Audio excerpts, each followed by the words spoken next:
अगर आपको हमारी कहानियाँ पसंद आती हैं तो लाइक और शेयर जरूर करें और अपनी राय हमें कमेंट्स में बताएं। अगर आप चैनल पर नए हैं तो सब्सक्राइब करना न भूलें ताकि आपको मिलती रहे हमारी हर नई कहानी की लेटेस्ट अपडेट। और हाँ, हमारे टेलीग्राम चैनल से जुड़ना न भूलें, लिंक आपको डिस्क्रिप्शन में मिल जाएगा। आरएसवर्स, जहां हर कहानी है एक नई दुनिया। एपिसोड 95। सुनकर मोनिका के शब्दों को शिवम ने बिना किसी औपचारिकता के सहमति जताई। तो फिर समुद्र तट पर जाकर सी फूड खाते हैं। शिवम के लिए सी फूड एक लग्जरी जैसा था। बचपन से ही उसने इसके बारे में सिर्फ दूसरों से सुना था, लेकिन कभी खाया नहीं था। ठीक है, चलो सी फूड खाते हैं। चलो, मोनिका ने लड़कियों जैसी मासूमियत के साथ अपनी बांह फैलाई, जो उसकी आम छवि से बिल्कुल अलग थी। दोनों समुद्र तट पर पहुंचे। इस मौसम में समुद्र तट पर खेलने वालों की भीड़ थी। कई लोग आसपास तस्वीरें ले रहे थे और तैर रहे थे। शिवम और मोनिका ने एक बूथ ढूंढा और बैठ गए। फिर मोनिका ने मेन्यू की ओर इशारा करते हुए कहा, यहाँ की हर डिश का एक एक सर्विंग दे दो। मैं इतना नहीं खा सकता। शिवम ने जल्दी से हाथ हिलाकर कहा, कोई बात नहीं, मुझे लगता है तुम्हारी भूख अब काफी बढ़ गई है। मोनिका ने आंख मारते हुए कहा। इस बात ने शिवम को थोड़ा हैरान किया। जब से वह आत्मा मंडल के 5वें स्तर पर पहुंचा था, उसकी भूख वाकई बहुत बढ़ गई थी। लगभग 10 मिनट बाद तरह तरह के सी फूड टेबल पर आने शुरू हो गए। केकड़े, झींगे, स्कैलप्स और न जाने क्या क्या। ये सी फूड वास्तव में बहुत साधारण थे, लेकिन शिवम की नज़र में ये ऐसी चीजें थी जो वह अफोर्ड नहीं कर सकता था। खाने के दौरान मोनिका ने अचानक शिवम से कहा, कल रात क्या उमंग ने तुम्हें पीटा था? शिवम ने भौहें सिकोड़ते हुए सहमति में सिर हिलाया। हाँ, तुमने उमंग से लड़ाई की और गंभीर रूप से घायल नहीं हुए। इसका मतलब तुम बुरे नहीं हो, मोनिका ने मुस्कुराते हुए कहा। शिवम को बड़े परिवारों के बॉडीगार्ड्स में बहुत रुचि थी। चूंकि मोनिका ने इसका जिक्र किया तो शिवम ने पूछा, मिस मोनिका, उमंग की ताकत कैसी है? मोनिका ने थोड़ा सोचकर कहा, वह शायद इनर स्ट्रेंथ का ग्रैंड मास्टर होगा। शायद उससे भी ज्यादा ताकतवर। मुझे नहीं पता। इनर स्ट्रेंथ का ग्रैंड मास्टर। शिवम का चेहरा बदल गया। उसने जुनैद से सुना था कि inner strength master hands inner strength masters से ऊपर होते हैं। इनर स्ट्रेंथ पास्ट मास्टर्स उनसे भी ऊपर होते हैं और इनर स्ट्रेंथ ग्रैंड मास्टर्स तो और भी ताकतवर होते हैं। ऐसे मास्टर्स भले ही बड़े परिवारों के लिए बॉडीगार्ड के तौर पर काम न करें, अपने दम पर निकलकर बड़े शॉट्स बन सकते हैं। लगता है उमंग ने मेरे साथ काफी नरमी बरती थी, शिवम ने मुस्कुराते हुए कहा। मोनिका ने शिवम को देखते हुए कहा, दरअसल कई बड़े परिवारों के पास मार्शल आर्टिस्ट्स का एक समूह होता है। न सिर्फ हमारा परिवार बल्कि पुणे में भी। मैंने एक बार किसी से जांच करवाई थी। पुणे में एक इनर स्ट्रेंथ ग्रैंड मास्टर है। तुम्हें भविष्य में सावधान रहना होगा, मोनिका ने गंभीरता से चेतावनी दी। Inner strength grand master, Shivam ने धीरे से बुदबुदाया। ये स्तर वाकई में वह था जिसकी तुलना शिवम अभी नहीं कर सकता था। अगर इनर स्ट्रेंथ ग्रैंड मास्टर को कल्टीवेशन स्तर में बदला जाए तो वह शायद मोनास्टिक स्टेज पर होगा। हालांकि कल्टीवेशन मार्शल आर्ट्स नहीं था, इसलिए उसकी क्षमताएं स्वाभाविक रूप से मार्शल आर्ट्स से परे थीं। शिवम को पूरा भरोसा था कि अगर वह आध्यात्मिक मंडल तक पहुंच जाए तो वह छलांग लगाकर इनर स्ट्रेंथ ग्रैंड मास्टर को हरा सकता है। हालांकि तुम्हें ज्यादा चिंता करने की जरूरत नहीं है। Inner strength grand masters Phoenix के पंखों और यूनिकॉर्न के सींगों जितने दुर्लभ हैं। मुझे डर है कि पूरे पुणे में इनकी संख्या 10 से ज्यादा नहीं होगी, मोनिका ने आगे कहा। शिवम ने चुपचाप सिर हिलाया। इस समय शिवम ने उत्सुकता से पूछा, मिस मोनिका, क्या मुंबई के युवा मास्टर्स के पास इस तरह की क्षमता होती है? इस विषय का जिक्र होते ही मोनिका का चेहरा थोड़ा बदल गया। उसने अपने चॉपस्टिक्स नीचे रखे और धीरे से कहा, यह स्थिति पर निर्भर करता है। कुछ परिवार मार्शल आर्ट्स को महत्व देते हैं तो उनके बच्चे स्वाभाविक रूप से इसमें बुरे नहीं होते। कुछ परिवार मार्शल आर्ट्स को महत्व नहीं देते, इसलिए वे बॉडीगार्ड्स का एक समूह रखते हैं। शिवम ने जल्दी से पूछा, तो उन युवा मास्टर्स में से सबसे ताकतवर की ताकत क्या है? मोनिका ने थोड़ा सोचा और कहा, मुंबई में कुछ जीनियस हैं। वे शायद मार्शल ग्रैंड मास्टर्स बनने की कगार पर हैं। शिवम का चेहरा थोड़ा बदल गया। मार्शल ग्रैंड मास्टर्स, वह उमंग के स्तर की ताकत थी। शिवम को अच्छी तरह पता था कि वर्तमान में वह और उमंग की ताकत में जमीन आसमान का अंतर था। हालांकि तुम्हारे लिए 1 साल के भीतर ग्रैंड मास्टर स्तर तक पहुंचना पहले से ही बहुत प्रभावशाली है। ये राठौर परिवार को तुम्हें नए सिरे से देखने के लिए काफी है। मोनिका ने शिवम के कंधे पर थपथपाते हुए आत्मविश्वास के साथ कहा। शिवम को ऐसा नहीं लगा। उसने गहरी सांस ली और कहा, मैं 1 साल के भीतर उनसे आगे निकलना चाहता हूँ। पर्फ्ट, मोनिका ने शिवम को आंखें तरेरते हुए देखा। यह नहीं कि मैं तुम पर भरोसा नहीं करती, लेकिन ये बस असंभव है, मोनिका ने आंख मारते हुए कहा। इस समय मोनिका शिवम के कान के पास झुकी और फुसफुसाई, ज्यादा दबाव मत लो। अगर तुम 1 साल बाद कोई नतीजा नहीं ला पाए तो मैं तुम्हारे साथ भाग जाऊंगी। ये कहकर मोनिका का चेहरा गालों तक लाल हो गया। यहाँ तक कि मोनिका को भी यकीन नहीं था कि ये शब्द उसने ही बोले। एक बड़े राठौर परिवार की लड़की के तौर पर वह इतने शर्मनाक शब्द कैसे कह सकती थी? कितना शर्मनाक! मोनिका ने अपना चेहरा ढक लिया और धीरे से बुदबुदाए। शिवम को केवल अपने अंदर एक गर्माहट का एहसास हुआ। उसने मोनिका को गंभीरता से देखा और कहा, मिस मोनिका, मैंने तुमसे वादा किया था कि मैं मुंबई जाकर खुलेआम शादी का प्रस्ताव रखूंगा। मैं राठौर परिवार को मुझे स्वीकार करने के लिए मजबूर करूंगा और तुम्हें सबसे खूबसूरत नजारा दिखाऊंगा। अरे, खाना खाओ, खाना खाओ। मोनिका ने शर्माते हुए जल्दी से सिर झुका लिया। मुझे नहीं पता था कि मिस मोनिका का इतना लड़कियों वाला साइड भी है, शिवम ने मजाक में कहा। मोनिका ने शिवम को घूरा। अगर तुमने फिर से ऐसा कहा तो मैं तुम्हें पीट दूंगी। ये कहकर मोनिका ने अपनी छोटी छोटी मुट्ठियां बंद की और शिवम के शरीर पर मारने लगी। अरे, दर्द हो रहा है। शिवम ने दर्द का नाटक करते हुए अपनी चोट को ढक लिया। अरे, मोनिका का चेहरा बदल गया और उसने चिंतित होकर कहा, मुझे माफ कर दो, मैं भूल गई थी कि तुम घायल हो। मैं अभी डॉक्टर बुलाती हूँ। इस पल में शिवम अचानक जोर से हंस पड़ा। मैंने तुम्हें बेवकूफ बनाया। अच्छा, अब तो तुम्हारी हिम्मत बढ़ गई है। मोनिका ने अपनी छोटी मुट्ठी फिर से बंद की और शिवम के साथ मजाक करने लगी। जब दोनों मस्ती कर रहे थे तभी कुछ काले कपड़ों में बॉडीगार्ड्स अचानक पास आए। उनके बीच में एक खूबसूरती से सजी हुई महिला थी। उसने सनग्लासेस और मास्क पहना हुआ था। भले ही उसने खुद को पूरी तरह ढक रखा था, फिर भी उसकी खूबसूरती साफ झलक रही थी। कुछ बॉडीगार्ड्स शिवम और मोनिका के सामने आए और कुछ रौब के साथ बोले, हमें फोटो खींचनी है। हमने ये जगह बुक कर ली है। तुम लोग कहीं और जाकर खाना खाओ।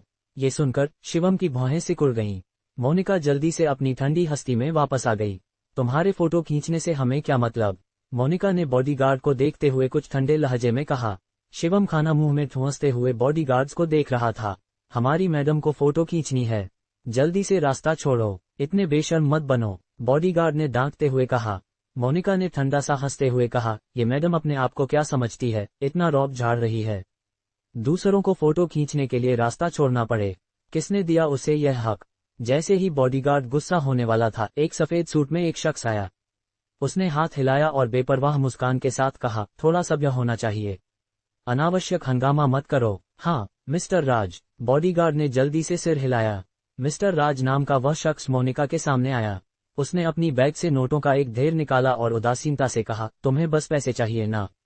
ये लो 10,000, काफी है। ये कहकर मिस्टर राज ने पैसे जमीन पर फेंक दिए और हाथ हिलाया। मिस्टर राज के रवैये को देखकर शिवम और मोनिका हंस पड़े। मैं तुम्हें 20,000 दूंगा, टॉयलेट में जाकर गंद खा सकते हो, शिवम ने मजाक में कहा। अरे, मैं खा रही हूँ, इतनी घिनौनी बातें मत करो, मोनिका ने शिवम को आंखें तरेरते हुए कहा। फिर इससे पहले कि शिवम कुछ और कहे, मोनिका बुदबुदाई, लेकिन सच में ये लोग पहले से ही इतने घिनौने हैं कि अब और खाना नहीं खाया जा सकता। दोनों की बातचीत सुनकर मिस्टर राज का चेहरा तुरंत नाराजगी से भर गया। उसने ठंडे चेहरे के साथ कहा, जब मैंने तुम्हें मौका दिया तो तुमने नहीं लिया, अब चाहकर भी तुम्हें मौका नहीं मिलेगा। ये कहकर मिस्टर राज ने हाथ हिलाया और ठंडे लहजे में कहा, जगह खाली करो। कुछ बॉडीगार्ड्स तुरंत मोनिका की ओर बढ़े। वह अपनी मुट्ठी रगड़ते हुए ठंडे लहजे में बोला, हमें बदतमीजी के लिए मत दोष दो। जैसे ही उसने ये कहा, बॉडीगार्ड ने मोनिका को पकड़ने के लिए हाथ बढ़ाया, लेकिन उसका हाथ हवा में ही रुक गया। शिवम ने चॉपस्टिक्स की एक जोड़ी का इस्तेमाल करके बॉडीगार्ड की कलाई को मजबूती से पकड़ लिया। मिस मोनिका को अपने गंदे हाथों से मत छुओ, शिवम ने ठंडे लहजे में कहा। बॉडीगार्ड का चेहरा बदसूरत हो गया। उसने पूरी ताकत से छटपटाया, लेकिन वह छुड़ा नहीं सका। तुम क्या कर रहे हो? समय बर्बाद मत करो, मिस्टर राज ने भौहें सिकोड़ते हुए कहा। मिस्टर राज, मैं अपने हाथ हिला नहीं पा रहा, बॉडीगार्ड ने दर्द में कहा। मिस्टर राज ने थोड़ा भौहें सिकोड़ी और हंसा, कितने बेकार हो, तुम सब एक साथ जाओ। हाँ, 4-5 बॉडीगार्ड्स तुरंत शिवम की ओर झपटे। वे लंबे चौड़े और ताकतवर थे और उनके घूंसे भारी ताकत लिए हुए थे, लेकिन वे शिवम के लिए कोई मुकाबला नहीं थे। शिवम ने एक कदम आगे बढ़ाया, जैसे वह आराम से टहल रहा हो, और उनके बीच से गुजर गया। हर बार जब वह अपना हाथ बढ़ाता, एक आदमी गिर जाता। मात्र 2 मिनट में ये 7-8 बॉडीगार्ड्स जमीन पर गिर गए और उठ नहीं सके।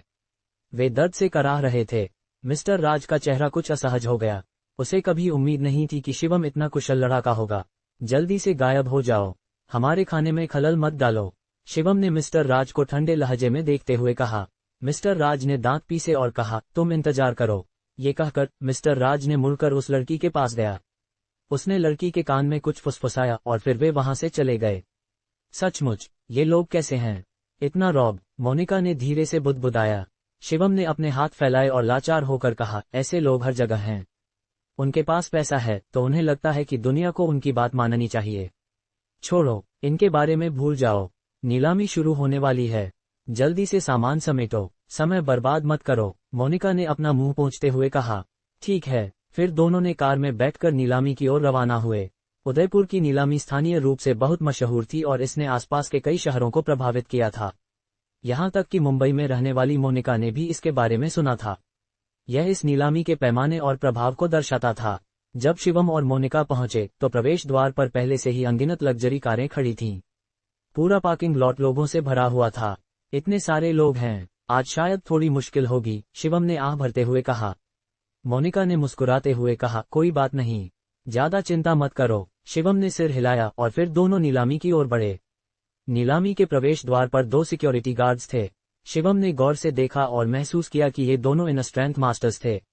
हालांकि वे बहुत ताकतवर नहीं थे, फिर भी एक इन स्ट्रेंथ मास्टर को सिक्योरिटी के लिए रखना कुछ हद तक शानदार था। शिवम और मोनिका जैसे ही दरवाजे पर पहुंचे, उन्हें 2 लोगों ने रोक लिया। हमारी नीलामी में कैपिटल वेरिफिकेशन की जरूरत होती है। केवल 100 करोड़ से ज्यादा की संपत्ति वाले लोग ही अंदर जा सकते हैं, दोनों सिक्योरिटी गार्ड्स ने भावहीन चेहरों के साथ कहा। 100 करोड़, ये तो बहुत है, शिवम ने आह भरते हुए कहा। शुक्र है, शिवम के पास वेई जियांग द्वारा दिया गया ब्लैक कार्ड था। इस जगह में प्रवेश करना मुश्किल नहीं होना चाहिए था। अगर तुम्हारे पास पैसा नहीं है तो रास्ता मत रोको। बेहतर होगा कि तुम वापस जाकर अपने रोडसाइड स्टॉल्स पर खाना खाओ। तभी शिवम के पीछे से एक आवाज आई। मुड़कर देखने पर उसने पाया कि यह वही मिस्टर राज था जिससे वह समुद्र तट पर मिला था। मिस्टर राज ने ठंडा सा हंसते हुए कहा, तुम्हें पता है ये जगह क्या है? यहाँ आने वाले लोग धन और स्टेटस वाले होते हैं। तुम जैसे रोडसाइड स्टॉल्स पर खाने वाले लोग इस जगह के लायक हैं। शिवम ने थोड़ा भौहें सिकुड़ी और कहा, क्या तुम्हारा दिमाग ठीक है? मिस्टर राज गुस्सा नहीं हुआ। उसने शिवम को नजरअंदाज किया और मोनिका की ओर देखा। उसने बेपरवाह मुस्कान के साथ कहा, महिला, तुम इतनी खूबसूरत हो। तुमने ऐसा बॉयफ्रेंड क्यों चुना जो सिर्फ रोडसाइड स्टॉल्स पर खाना अफोर्ड कर सकता है?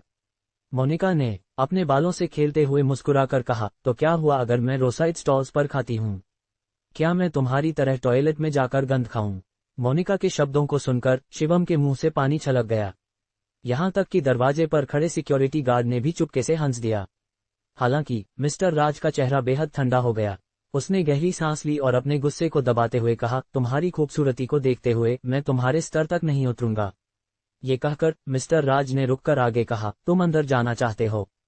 ठीक है, मेरे साथ आओ, मैं तुम्हें अंदर ले जाऊंगा। कैसा रहेगा? मोनिका ने आश्चर्य का नाटक करते हुए कहा, सचमुच, तुम अंदर जा सकते हो? मिस्टर राज ने कुछ गर्व के साथ कहा, बिल्कुल, सिर्फ 100 करोड़ की बात है, यह कोई बड़ी बात नहीं है। ओह, सचमुच? मोनिका ने सिर हिलाया। फिर उसने अपना फोन निकाला और एक नंबर डायल किया। फोन पर उसने कहा, तुम्हारे दरवाजे पर एक सैनी सरनेम वाला शख्स है। मैं नहीं चाहती कि वह अंदर जाए। ये कहकर मोनिका ने फोन काट दिया। अब तुम शायद अंदर नहीं जा पाओगे, मोनिका ने मुस्कुराते हुए कहा। मिस्टर राज ने ठंडा सा हंसते हुए कहा, खूबसूरत महिला, तुम मजाक कर रही हो या तुमने ज्यादा टीवी ड्रामे देख लिए हैं? तभी दरवाजे पर खड़े सिक्योरिटी गार्ड का फोन अचानक बजा।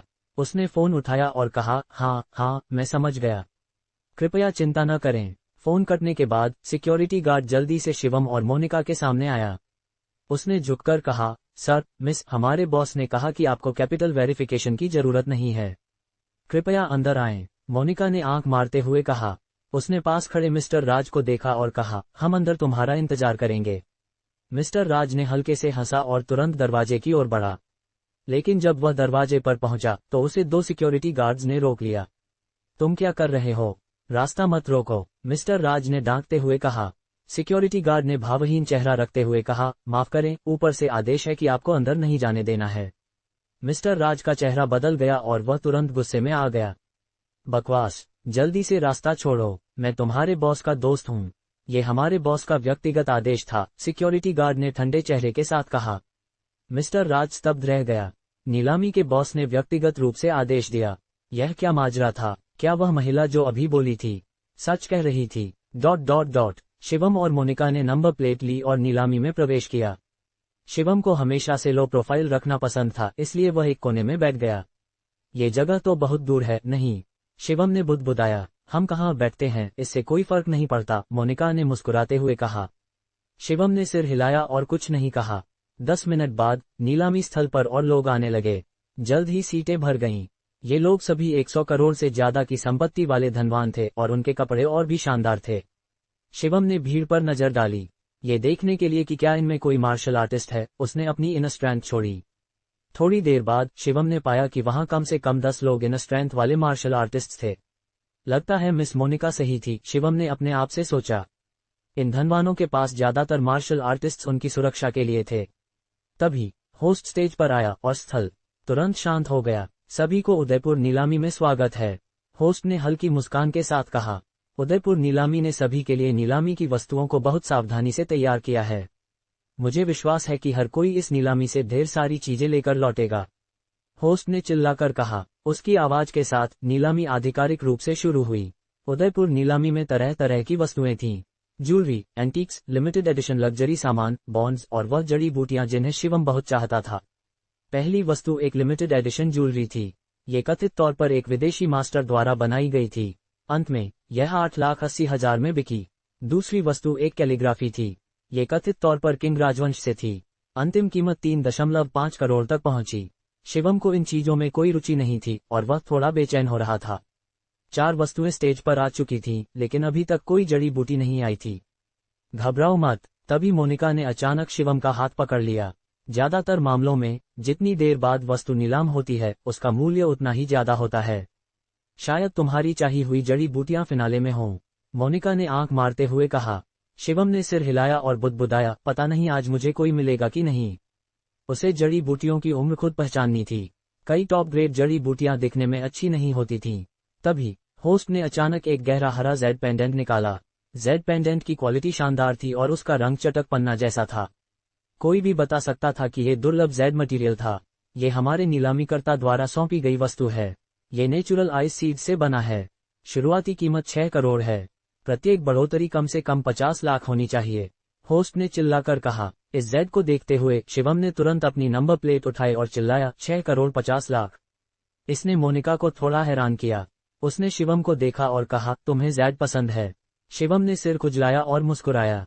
मैंने तुम्हें कभी कोई अच्छा गिफ्ट नहीं दिया। मैं इसे नीलाम करके तुम्हें देना चाहता हूँ। तुम मना नहीं कर सकती। इसमें मेरी सच्ची भावनाएं हैं। इससे पहले कि मोनिका कुछ कह पाती, शिवम ने जल्दी से कहा। मोनिका के ठंडे चेहरे पर हल्की सी शर्मिंदगी दिखाई दी। उसने मुस्कुराकर सिर हिलाया। ठीक है, मैं इसे जरूर स्वीकार करूंगी। शिवम के इस जेड को नीलाम करने और मोनिका को देने का एक और कारण था। वह इसलिए कि जेड रिफाइन करने के लिए एक शानदार वस्तु थी। शिवम इस जेड को रिफाइन करके एक ताबीज बनाना चाहता था और उसे मोनिका को देना चाहता था। पिछली घटना के बाद से शिवम खुद को दोष दे रहा था। हालांकि वह हमेशा मोनिका के साथ नहीं रह सकता था, इसलिए उसे यह आइडिया आया। जेड की क्वालिटी जितनी अच्छी होगी, ताबीज का प्रभाव उतना ही बेहतर होगा। इसलिए शिवम इस जेड को हासिल करने के लिए दृढ़ था। 7 करोड़। बहुत जल्द किसी ने कीमत बढ़ाना शुरू कर दिया। बिना सोचे शिवम ने चिल्लाया, 8 करोड़, 9 करोड़। तभी सामने की पंक्ति में बैठा एक युवक ठंडे लहजे में बोला। शिवम ने उसकी ओर देखा और पाया कि यह युवक सुंदर था और उसका चेहरा ठंडा था। उसके पास एक बूढ़ा आदमी और एक अधेड़ उम्र का आदमी खड़ा था। शिवम ने इन दोनों की ताकत का अंदाजा लगाने के लिए अपनी ऊर्जा छोड़ी। जैसे ही शिवम की ऊर्जा उस युवक को छूने वाली थी, उसकी ऊर्जा अचानक टूट गई, जैसे कि किसी चीज ने उसे काट दिया हो। शिवम का चेहरा तुरंत बदल गया। उसने जल्दी से उस बूढ़े आदमी की ओर देखा और पाया कि वह बूढ़ा आदमी भी शिवम को देख रहा था। बूढ़े आदमी के होठों पर एक ठंडी मुस्कान थी और उसकी नजर और भी ठंडी थी। ये बूढ़ा आदमी निश्चित रूप से एक प्रैक्टिशनर है, शिवम ने अपने मन में सोचा। ये पहली बार था जब शिवम की ऊर्जा को सीधे काट दिया गया था। उसकी ताकत शायद शिवम की कल्पना से भी परे थी। क्या हुआ? मोनिका ने ये देखकर धीरे से पूछा। शिवम ने सिर हिलाया और कहा, कुछ नहीं। फिर शिवम ने अपनी नंबर प्लेट उठाई और चिल्लाया, 10 करोड़। सामने की पंक्ति में बैठा युवक थोड़ा भौहें सिकोड़ रहा था, जैसे कि वह शिवम के व्यवहार से थोड़ा नाराज था। उसने थोड़ा सोचा, फिर से अपनी नंबर प्लेट उठाए और कहा, 20 करोड़। ये कहते ही पूरे स्थल पर लोग हैरान रह गए। हालांकि यह हाई जेड टॉप ग्रेड माना जा सकता था, लेकिन यह निश्चित रूप से इस कीमत के लायक नहीं था। 20 करोड़ में एक बड़ा पत्थर खरीदना पूरी तरह से पागलपन था। 30 करोड़। जब शिवम हिचक रहा था, मोनिका ने अचानक नंबर प्लेट उठाई। मिस मोनिका, तुम। शिवम कुछ कहने ही वाला था कि मोनिका ने उसका मुंह ढक लिया। कोई बात नहीं, इससे फर्क नहीं पड़ता कि पैसा कौन खर्च करता है। तुम्हें पैसे लौटाने हैं, इसका समझदारी से इस्तेमाल करो, मोनिका ने आंख मारते हुए कहा। इस समय मोनिका ने रुककर शिवम के कान में फुसफुसाया, मैंने चुपके से बहुत सारा पैसा बचाया है। मेरे पास 500 करोड़ हैं। शिवम हैरान रह गया, फिर वह हंस पड़ा। 500 करोड़ तक की बचत करना, राठौर परिवार कितना अमीर था। सामने युवक का चेहरा बेहद नाराज था। जाहिर था कि वह भी इस जैद में बहुत रुचि रखता था। जैसे ही वह युवक अपनी नंबर प्लेट उठाने वाला था, उसके पास खड़ा बूढ़ा आदमी अचानक सिर हिलाकर बोला, यंग मास्टर राज, हमारा टारगेट ये जैद नहीं है। हमें अब अपनी ताकत बचानी चाहिए। यंग मास्टर राज नाम का वह युवक गहरी सांस लेकर अपने गुस्से को दबाया और सिर हिलाया। मिस्टर शिवम को 30 करोड़ की कीमत पर आए जेड पेंडेंट के लिए बधाई, होस्ट ने चिल्लाकर कहा। जेड पेंडेंट को सफलतापूर्वक नीलाम करने के बाद शिवम की नजर पास में बैठे यंग मास्टर राज पर थी। उसे लगा कि यह युवक साधारण नहीं था, खासकर उसके पास खड़ा बूढ़ा आदमी जो और भी रहस्यमय था। मिस मोनिका, क्या तुम उस युवक को जानती हो? शिवम ने यंग मास्टर राज की ओर इशारा करते हुए पूछा। मोनिका ने आगे देखा और सिर हिलाया। नहीं। क्यों? मुझे लगता है वह साधारण नहीं है, शिवम ने बुदबुदाया। शायद मैं ज्यादा सोच रहा हूँ। फिर शिवम ने फिर से हाथ हिलाया। नीलामी जारी रही। अगली कुछ वस्तुएं ज्यादातर एंटीक्स थीं, इसलिए शिवम को उनमें बिल्कुल रुचि नहीं थी। आखिरकार जब 16वीं वस्तु नीलाम हुई तो होस्ट एक ग्लास कैबिनेट लाया। कैबिनेट के अंदर एक अश्वगंधा थी। अश्वगंधा चमकदार और चिकनी दिख रही थी और उसकी क्वालिटी काफी अच्छी थी। अगली नीलाम होने वाली वस्तु 100 साल पुरानी अश्वगंधा किंग है। शुरुआती कीमत 30 करोड़ है और प्रत्येक बढ़ोतरी कम से कम 1 करोड़ होनी चाहिए, होस्ट ने चिल्लाकर कहा। इस वस्तु के सामने आते ही सीन का उत्साह चरम पर पहुंच गया। 31 करोड़, 36 करोड़, 40 करोड़, उद्धरण चिन्ह ... उद्धरण चिन्ह। ये अमीर लोग सभी अश्वगंधा चाहते थे। उनके लिए स्वास्थ्य सबसे महत्वपूर्ण था और 100 साल पुरानी अश्वगंधा संकट के समय उनकी जान बचा सकती थी। क्या ये वही नहीं है जो तुम चाहते हो? तुमने बोली क्यों नहीं लगाए? मोनिका ने कुछ आश्चर्य के साथ कहा। शिवम ने सिर हिलाया और उदास स्वर में कहा, हालांकि यह अश्वगंधा 100 साल पुरानी है, लेकिन इसका औषधीय प्रभाव सूख चुका है और आध्यात्मिक ऊर्जा तो वह और भी कम है। यह एक साधारण जड़ी बूटी से भी बदतर है। बोलते हुए शिवम की नजर सामने की पंक्ति में बैठे यंग मास्टर राज पर थी। जैद की बोली के अलावा यंग मास्टर राज ने एक शब्द भी नहीं कहा। उसका मकसद बहुत साफ था। संभावना थी कि वह जड़ी बूटियों के लिए आया था। शिवम को और चिंता इस बात की थी कि यंग मास्टर राज ने इस 100 साल पुरानी अश्वगंधा के लिए बोली नहीं लगाई थी। लगता है यह आदमी भी बहुत जानकार है, शिवम ने अपने आप से सोचा। इससे शिवम को सिरदर्द हो गया। एक बार प्रतिद्वंद्वी होने का मतलब था कि उसे बहुत ज्यादा पैसा खर्च करना पड़ेगा। मिस्टर वांग को 180 करोड़ की कीमत पर 100 साल पुरानी अश्वगंधा किंग के लिए बधाई। तभी स्टेज पर होस्ट अचानक चिल्लाया। शिवम की भौहें थोड़ा सिकुड़ गईं। एक ऐसी अश्वगंधा जिसका औषधीय प्रभाव सूख चुका था, लगभग 200 करोड़ में बिक गई। असली मेडिसिन किंग की कीमत कितनी होगी? कल्टीवेशन वाकई बहुत महंगी चीज है, शिवम ने आह भरते हुए कहा। अगली हमारी आखिरी वस्तु है, होस्ट ने स्टेज पर शांति से कहा। उसने हाथ हिलाया और 2 लोग सावधानी से एक हिबिकस बॉक्स लेकर आए। फिर होस्ट ने बेपरवाह मुस्कान के साथ कहा, यह एक नीलामीकर्ता द्वारा पहाड़ से लाया गया है। ये कथित तौर पर एक जंगली आयुर्वेदिक नॉटवीड है। शुरुआती कीमत 100 करोड़ है और प्रत्येक बढ़ोतरी कम से कम 10 करोड़ होनी चाहिए। फिर होस्ट ने धीरे धीरे बॉक्स खोला। बॉक्स में एक लगभग मुरझाया हुआ आयुर्वेदिक नॉटवीड पड़ा था। यह आयुर्वेदिक नॉटवीड दिखने में बहुत अनाकर्षक था, जैसे सड़क किनारे की जंगली घास। अरे, क्या वह इतना गरीब है? 200 करोड़ में फट्टू घास बेच रहा है। इसे खरीदने वाला तो बेवकूफ होगा। मेरे पिछवाड़े से उखाड़े गए मूली इससे बेहतर हैं। हाँ, 20 करोड़ तो छोड़ो, 20,000 में भी मैं इसे नहीं लूंगा। मौजूद लोग एक के बाद एक इसका मजाक उड़ा रहे थे और वे स्पष्ट रूप से नाराज थे। इस बीच शिवम इस आयुर्वेदिक नॉटवीड को एकटक देख रहा था। उसकी आंखें बाहर निकलने को थीं। शिवम के अलावा सामने की पंक्ति में बैठा यंग मास्टर राज भी बहुत उत्साहित दिख रहा था। यंग मास्टर राज, यह आयुर्वेदिक नॉटवीड कम से कम 200 साल पुराना है, उसके पास खड़ा बूढ़ा आदमी उसे याद दिलाया। यंग मास्टर राज ने अपनी आंखें सिकुड़ी और कहा, मुझे यह आयुर्वेदिक नॉटवीड हर हाल में चाहिए। यंग मास्टर राज ने मुड़कर शिवम को ठंडी नजर से देखा। इस समय शिवम भी उसे देख रहा था। उनकी नजरें मिलीं और शिवम की भौहें कसकर सिकुड़ गईं। यह आदमी काफी समझदार है। शिवम ने गहरी सांस ली। लगता था कि आज सस्ते में कुछ हासिल करना लगभग असंभव था। शिवम ने और नहीं सोचा। उसने अपना हाथ उठाया और चिल्लाया, 200 करोड़। ये कहते ही मौजूद सभी लोग हैरान रह गए। 200 करोड़ में एक जंगली घास खरीद रहा है। यह आदमी पागल हो गया होगा। ये यंग मास्टर कहाँ से आया? इतना अनजान क्यों लग रहा है? हालांकि ये लोग बहुत अमीर थे, लेकिन उनके लिए 200 करोड़ छोटी रकम नहीं थी। इसके अलावा अमीर लोग पैसों के मामले में ज्यादा कंजूस और समझदार होते हैं। 250 करोड़। तभी यंग मास्टर राज ने अपनी नंबर प्लेट उठाई। इस बार सभी और भी हैरान थे। फिर से कीमत बढ़ाई गई। 300 करोड़। शिवम ने ठंडे चेहरे के साथ कहा। शिवम इस आयुर्वेदिक नॉटवीड को हासिल करने के लिए दृढ़ था। यंग मास्टर राज थोड़ा नाराज दिख रहा था। उसने मुड़कर देखा और फिर चिल्लाया, 500 करोड़। ये कहते ही सभी लोग हैरान रह गए, यहाँ तक कि शिवम का चेहरा भी थोड़ा बदसूरत हो गया। उसने एक झटके में 500 करोड़ तक बढ़ा दिया। ये कीमत वाकई बहुत ज्यादा थी। शिवम के पास सिर्फ 2000 करोड़ थे, और वह भी उधार के। एक आयुर्वेदिक नॉटवीड पर 500 करोड़ खर्च करना वाकई थोड़ा अनुचित था। एक पल के लिए शिवम गहरी सोच में डूब गया। 600 करोड़। मोनिका ने चिल्लाया। शिवम हैरान रह गया। उसने जल्दी से मोनिका की ओर देखा और सिर हिलाया। मिस मोनिका, मैं इस बार तुम्हें पैसा खर्च नहीं करने दे सकता। ये बहुत महंगा है। मोनिका ने आंख मारते हुए मुस्कुराया। कोई बात नहीं, इससे फर्क नहीं पड़ता कि पैसा कौन खर्च करता है। शिवम अचानक कुछ कह नहीं सका। भले ही राठौर परिवार अमीर हो, शिवम को मोनिका के इस एहसान के लिए दोषी महसूस हो रहा था। 800 करोड़। यंग मास्टर राज ने गुस्से में चिल्लाया। मोनिका ने हल्के से हंसा और कहा, 1000 करोड़।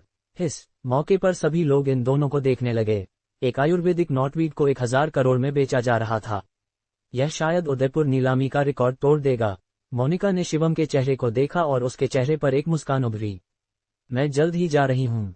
इसे मेरे तुम्हारे लिए आखिरी तोहफे के रूप में ले लो, मोनिका ने अपने मन में सोचा। जब कीमत 1000 करोड़ तक पहुंची, सामने की पंक्ति में बैठा यंग मास्टर राज आखिरकार चुप हो गया। वह आखिरकार रुक गया। शिवम ने भौहें सिकुड़ते हुए कहा। जब शिवम को लगा कि वह इसे हासिल करने जा रहा है, यंग मास्टर राज के पास खड़ा बूढ़ा आदमी अचानक खड़ा हो गया। उसने मुड़कर शिवम की दिशा में देखा, अपने हाथ जोड़े और कहा, महोदय, ये सैनी परिवार का यंग मास्टर राज सैनी है। अगर तुम यह आयुर्वेदिक नॉटवीड हमें दे दें तो उदयपुर का सैनी परिवार इस एहसान को याद रखेगा। उदयपुर का सैनी परिवार, वे वाकई सैनी परिवार के लोग हैं। कोई आश्चर्य नहीं कि वे इतने उदार हैं। सैनी परिवार उदयपुर में टॉप नॉच है। सुनने में आया है कि उनके परिवार में कई लोग हैं। हाँ, वे साधारण अमीरों से अलग हैं। सैनी परिवार उदयपुर का सबसे रहस्यमयी परिवार माना जाता है। राज सैनी ने भीड़ की टिप्पणियां सुनकर हल्के से मुस्कुराया। जाहिर था कि राज सैनी सभी के रवैये से काफी संतुष्ट था। इस बीच उसका बूढ़ा नौकर भी गर्व से चारों ओर नजर घुमाने लगा। उदयपुर का सैनी परिवार, मोनिका ने धीरे से बुदबुदाया। कोई नहीं जानता था कि वह क्या सोच रही थी। शिवम ने उस बूढ़े नौकर की दिशा में देखा और विनम्रता से अपने हाथ जोड़े। महोदय, यह आयुर्वेदिक नॉटवीड मेरे लिए भी बहुत महत्वपूर्ण है, इसलिए मुझे माफ करें। ये सुनकर राज सैनी बेहद नाराज हो गया। बूढ़े नौकर ने भौहें सिकोड़ी और कहा, युवक, तुम शायद नहीं जानते कि हमारे परिवार का उदयपुर में क्या रुतबा है, इसलिए मैं सुझाव देता हूं कि तुम इसके बारे में और जान लो। इसके अलावा सैनी परिवार का एहसान तुम्हें इस आयुर्वेदिक नॉटवीड से कम फायदा नहीं देगा, बूढ़े नौकर ने कुछ गर्व के साथ कहा। इसके बावजूद शिवम ने सिर हिलाया और कहा, मुझे माफ करें, मुझे चेहरे में ज्यादा रुचि नहीं है, इसलिए चलो निष्पक्ष प्रतिस्पर्धा करते हैं। शिवम के शब्दों को सुनकर राज सैनी का चेहरा आखिरकार ठंडा हो गया। वह धीरे धीरे खड़ा हुआ, मुड़कर शिवम को देखा और ठंडे स्वर में कहा, लड़के, तुम्हें अपने व्यवहार के परिणामों पर विचार करना चाहिए। सैनी परिवार को नाराज करना समझदारी नहीं है। आपकी चेतावनी के लिए धन्यवाद, मिस्टर राज। मैं ध्यान रखूंगा, शिवम ने न तो दब्बू बनकर और न ही घमंड दिखाते हुए कहा। फिर वह बैठ गया और राज सैनी पर और ध्यान नहीं दिया। राज सैनी ने अपनी मुट्ठियां भींच लीं।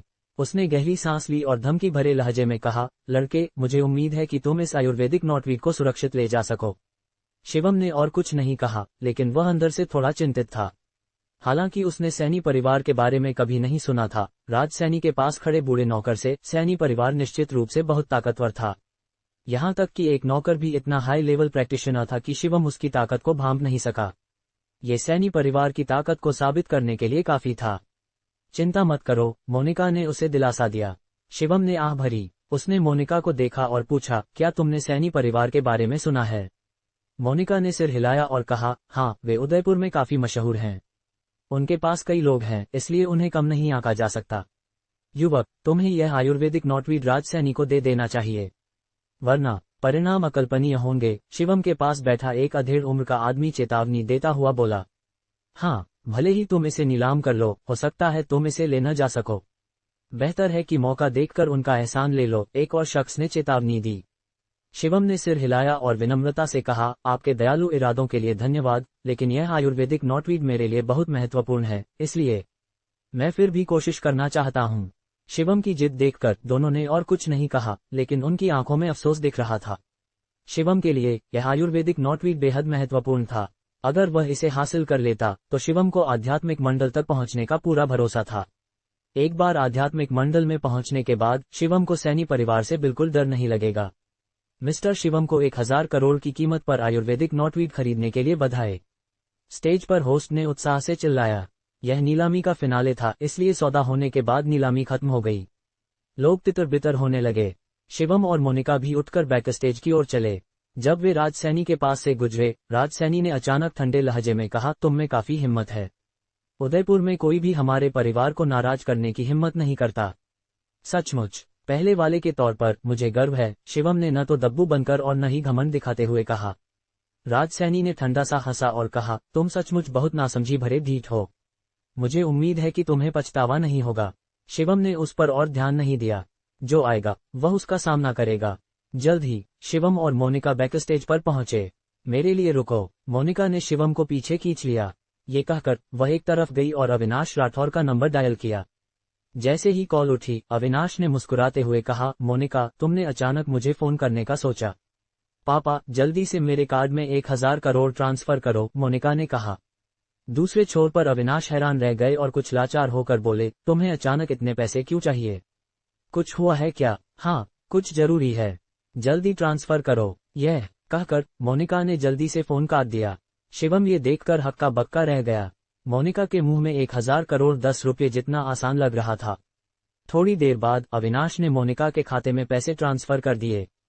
चलो, मोनिका ने आंख मारते हुए कहा। शिवम नहीं जानता था कि क्या कहे, लेकिन उसे डर था कि वह मोनिका के इस एहसान को चुका नहीं पाएगा। प्रक्रियाएं पूरी करने के बाद दोनों नीलामी की वस्तुओं के साथ बाहर निकले। अरे, यह जेड पेंडेंट मेरे लिए नहीं है, मोनिका ने आंख मारते हुए कहा। शिवम ने रहस्यमयी ढंग से कहा, मैं इसे अभी तुम्हें नहीं दे सकता, मुझे इसे थोड़ा प्रोसेस करना होगा। ये सुनकर मोनिका ने कहा, ओह, तो तुम्हें जल्दी करनी होगी। हो, क्यों? कुछ नहीं, उद्धरण चिन्ह डॉट डॉट डॉट उद्धरण चिन्ह। नीलामी रोज रोज तो होती नहीं थी, इसलिए जगह कुछ दूर थी। आसपास जंगल थे। शिवम ने गहरी सांस ली और आसपास की आध्यात्मिक ऊर्जा को महसूस किया। वह थोड़ा उत्साहित हो गया। उदयपुर वाकई अच्छी जगह है। शिवम ने सुख और आराम का अनुभव करते हुए अपने हाथ उठाए। हाँ, मोनिका ने शिवम के चेहरे की ओर देखा और मुस्कुराकर कहा, जब हम बूढ़े हो जाएंगे तो उदयपुर में एक घर खरीदना चाहिए, शिवम ने मजाक में कहा। ठीक है, तो तुम्हें मेहनत करनी होगी, मोनिका ने कार स्टार्ट करते हुए कहा। बिल्कुल। इस समय राज सैनी एक कार में बैठा था और मोनिका की दिशा में ठंडी नजरों से देख रहा था। यह मुंबई का लाइसेंस है, यंग मास्टर राज।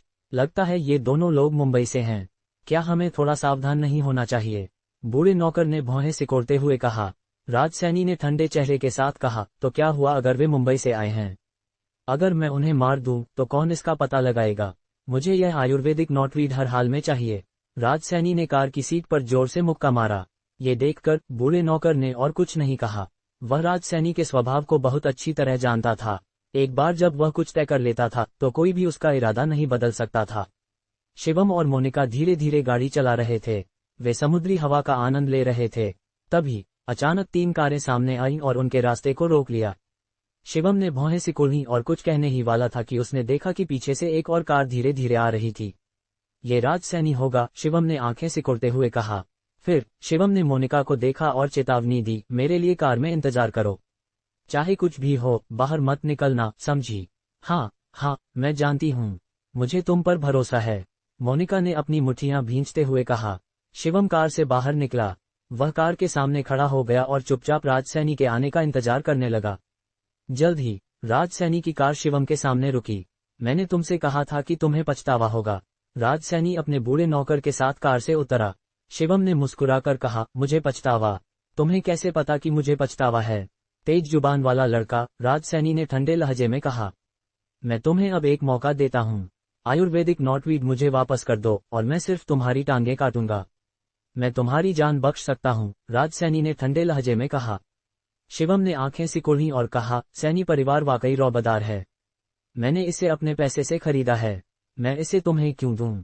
राजसैनी ने गुस्से में कहा, जो मुझे पसंद है वह मेरा है। बेशर्म मत बनो, तुम ही बेशर्म हो। शिवम का चेहरा ठंडा था और उसकी आंतरिक ऊर्जा तेजी से अधिकतम तक बढ़ गई। यंग मास्टर राज, मुझे इसे संभालने दो। इस समय राजसैनी के पास खड़ा बूढ़ा नौकर बोला। राजसैनी ने एक सिगरेट जलाई और ठंडे लहजे में कहा, चूंकि वह इतना निडर है, उसे मार दो। हाँ यंग मास्टर, बूढ़े नौकर ने सिर हिलाया। वह धीरे धीरे शिवम की ओर बढ़ा और एक खतरनाक मुस्कान के साथ कहा, मुझे पता है तुम्हारे पास कुछ ट्रिक्स हैं, लेकिन तुम्हारी मामूली क्षमताएं मेरे सामने कुछ भी नहीं हैं। तुम सचमुच बहुत बकवास करते हो, शिवम ने ठंडे लहजे में कहा। अगर तुम्हें लड़ना है तो जल्दी करो, मुझे अभी हुई को कर सोना है। बूढ़े नौकर ने हंसकर कहा, अज्ञानी लोग वाकई निडर होते हैं। ठीक है, तो मैं तुम्हें एक कीड़े को असली ताकत दिखाता हूँ। बूढ़ा नौकर शिवम की ओर कदम कदम बढ़ा। दोनों के बीच की दूरी कम होती जा रही थी। शिवम का चेहरा नहीं बदला, वह शांत और संयमित था, लेकिन उसके दिल में एक तीव्र युद्ध की इच्छा उभर रही थी। पिछली बार उमंग की क्षमताएं देखने के बाद से शिवम इन तथाकथित मार्शल आर्ट्स मास्टर्स के प्रति बहुत उत्साहित था। बूढ़े नौकर ने शिवम को ठंडी नजरों से देखा और धीरे से कहा, लड़के तुम आज मरे हुए हो। ये कहकर बूढ़े नौकर ने अचानक एक भयानक दबाव छोड़ा। ये दबाव शिवम के चेहरे को पीला कर गया। ऐसा लगा जैसे दो बड़े पहाड़ उसके कंधों पर अचानक दबा दिए गए हों। हा, बूढ़ा नौकर गर्व से जोर जोर से हंसने लगा। यह इनर स्ट्रेंथ की ताकत है। ये कहकर बूढ़े नौकर ने अचानक एक कदम आगे बढ़ाया। उसने अपने हाथों को पंजों में बदला और शिवम की छाती की ओर जोर से झपटा। शिवम ने जल्दी से एक तरफ हटकर बचाव किया। बूढ़े नौकर का पंजा शिवम की छाती के पास से गुजरा और उसके कब्जों में एक लंबा फट्टा बन गया।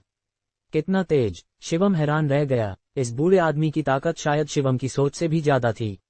बूम! इस समय बूढ़े नौकर ने अपनी दूसरी हथेली बढ़ाई। उसका बूढ़ा हाथ मुट्ठी में बंद हो गया और शिवम की छाती की ओर जोर से मारा। Boom boom boom boom! Shivam बार बार पीछे हटता गया और लगभग जमीन पर गिर गया। कितना ताकतवर! शिवम का चेहरा हैरानी से भरा था। लगता था कि ये मार्शल आर्ट्स मास्टर्स वाकई काफी कुशल थे। तुम जवाबी हमला क्यों नहीं कर रहे? बस इतना ही कर सकते हो। बूढ़े नौकर ने अपने हाथ पीछे रखते हुए उदासीनता से कहा। शिवम ने अपनी मुट्ठी भींची और अपनी आंतरिक ऊर्जा को अधिकतम तक समायोजित किया। फिर एक झटके के साथ वह बूढ़े नौकर की ओर झपटा। मर जा! शिवम ने चिल्लाया और उसकी मुट्ठी पर एक सफेद ऊर्जा की हल्की सी चमक दिखाई दी। बूढ़े नौकर का चेहरा नहीं बदला। वह शांतिपूर्वक शिवम के घूंसे का इंतजार कर रहा था। पलक झपकते ही दोनों ने 10 से ज्यादा बार वार किए, लेकिन शिवम हैरान था कि वह बूढ़े नौकर को छू भी नहीं सका। इस बूढ़े आदमी की ताकत मेरी कल्पना से परे है। शिवम के दिल में गंभीरता का भाव उभरा। उदयपुर का सैनी परिवार अपने नाम के अनुरूप था। कार में मोनिका स्नैक्स खा रही थी और कार की खिड़की से शो देख रही थी। हालांकि उसका रुतबा ऊंचा था, लेकिन उसे मार्शल आर्ट्स का ज्ञान नहीं था। वह ये भी नहीं बता सकती थी कि कौन ज्यादा ताकतवर है और कौन कमजोर। शिवम, हिम्मत रखो! मोनिका ने अपना हाथ बाहर निकाला और चिल्लाई। शिवम ने तुरंत मोनिका की दिशा में देखा। उसने गहरी सांस ली, बूढ़े आदमी को ठंडी नजरों से देखा और कहा, फिर से। ये कहकर शिवम ने हमलों का दूसरा दौर शुरू किया।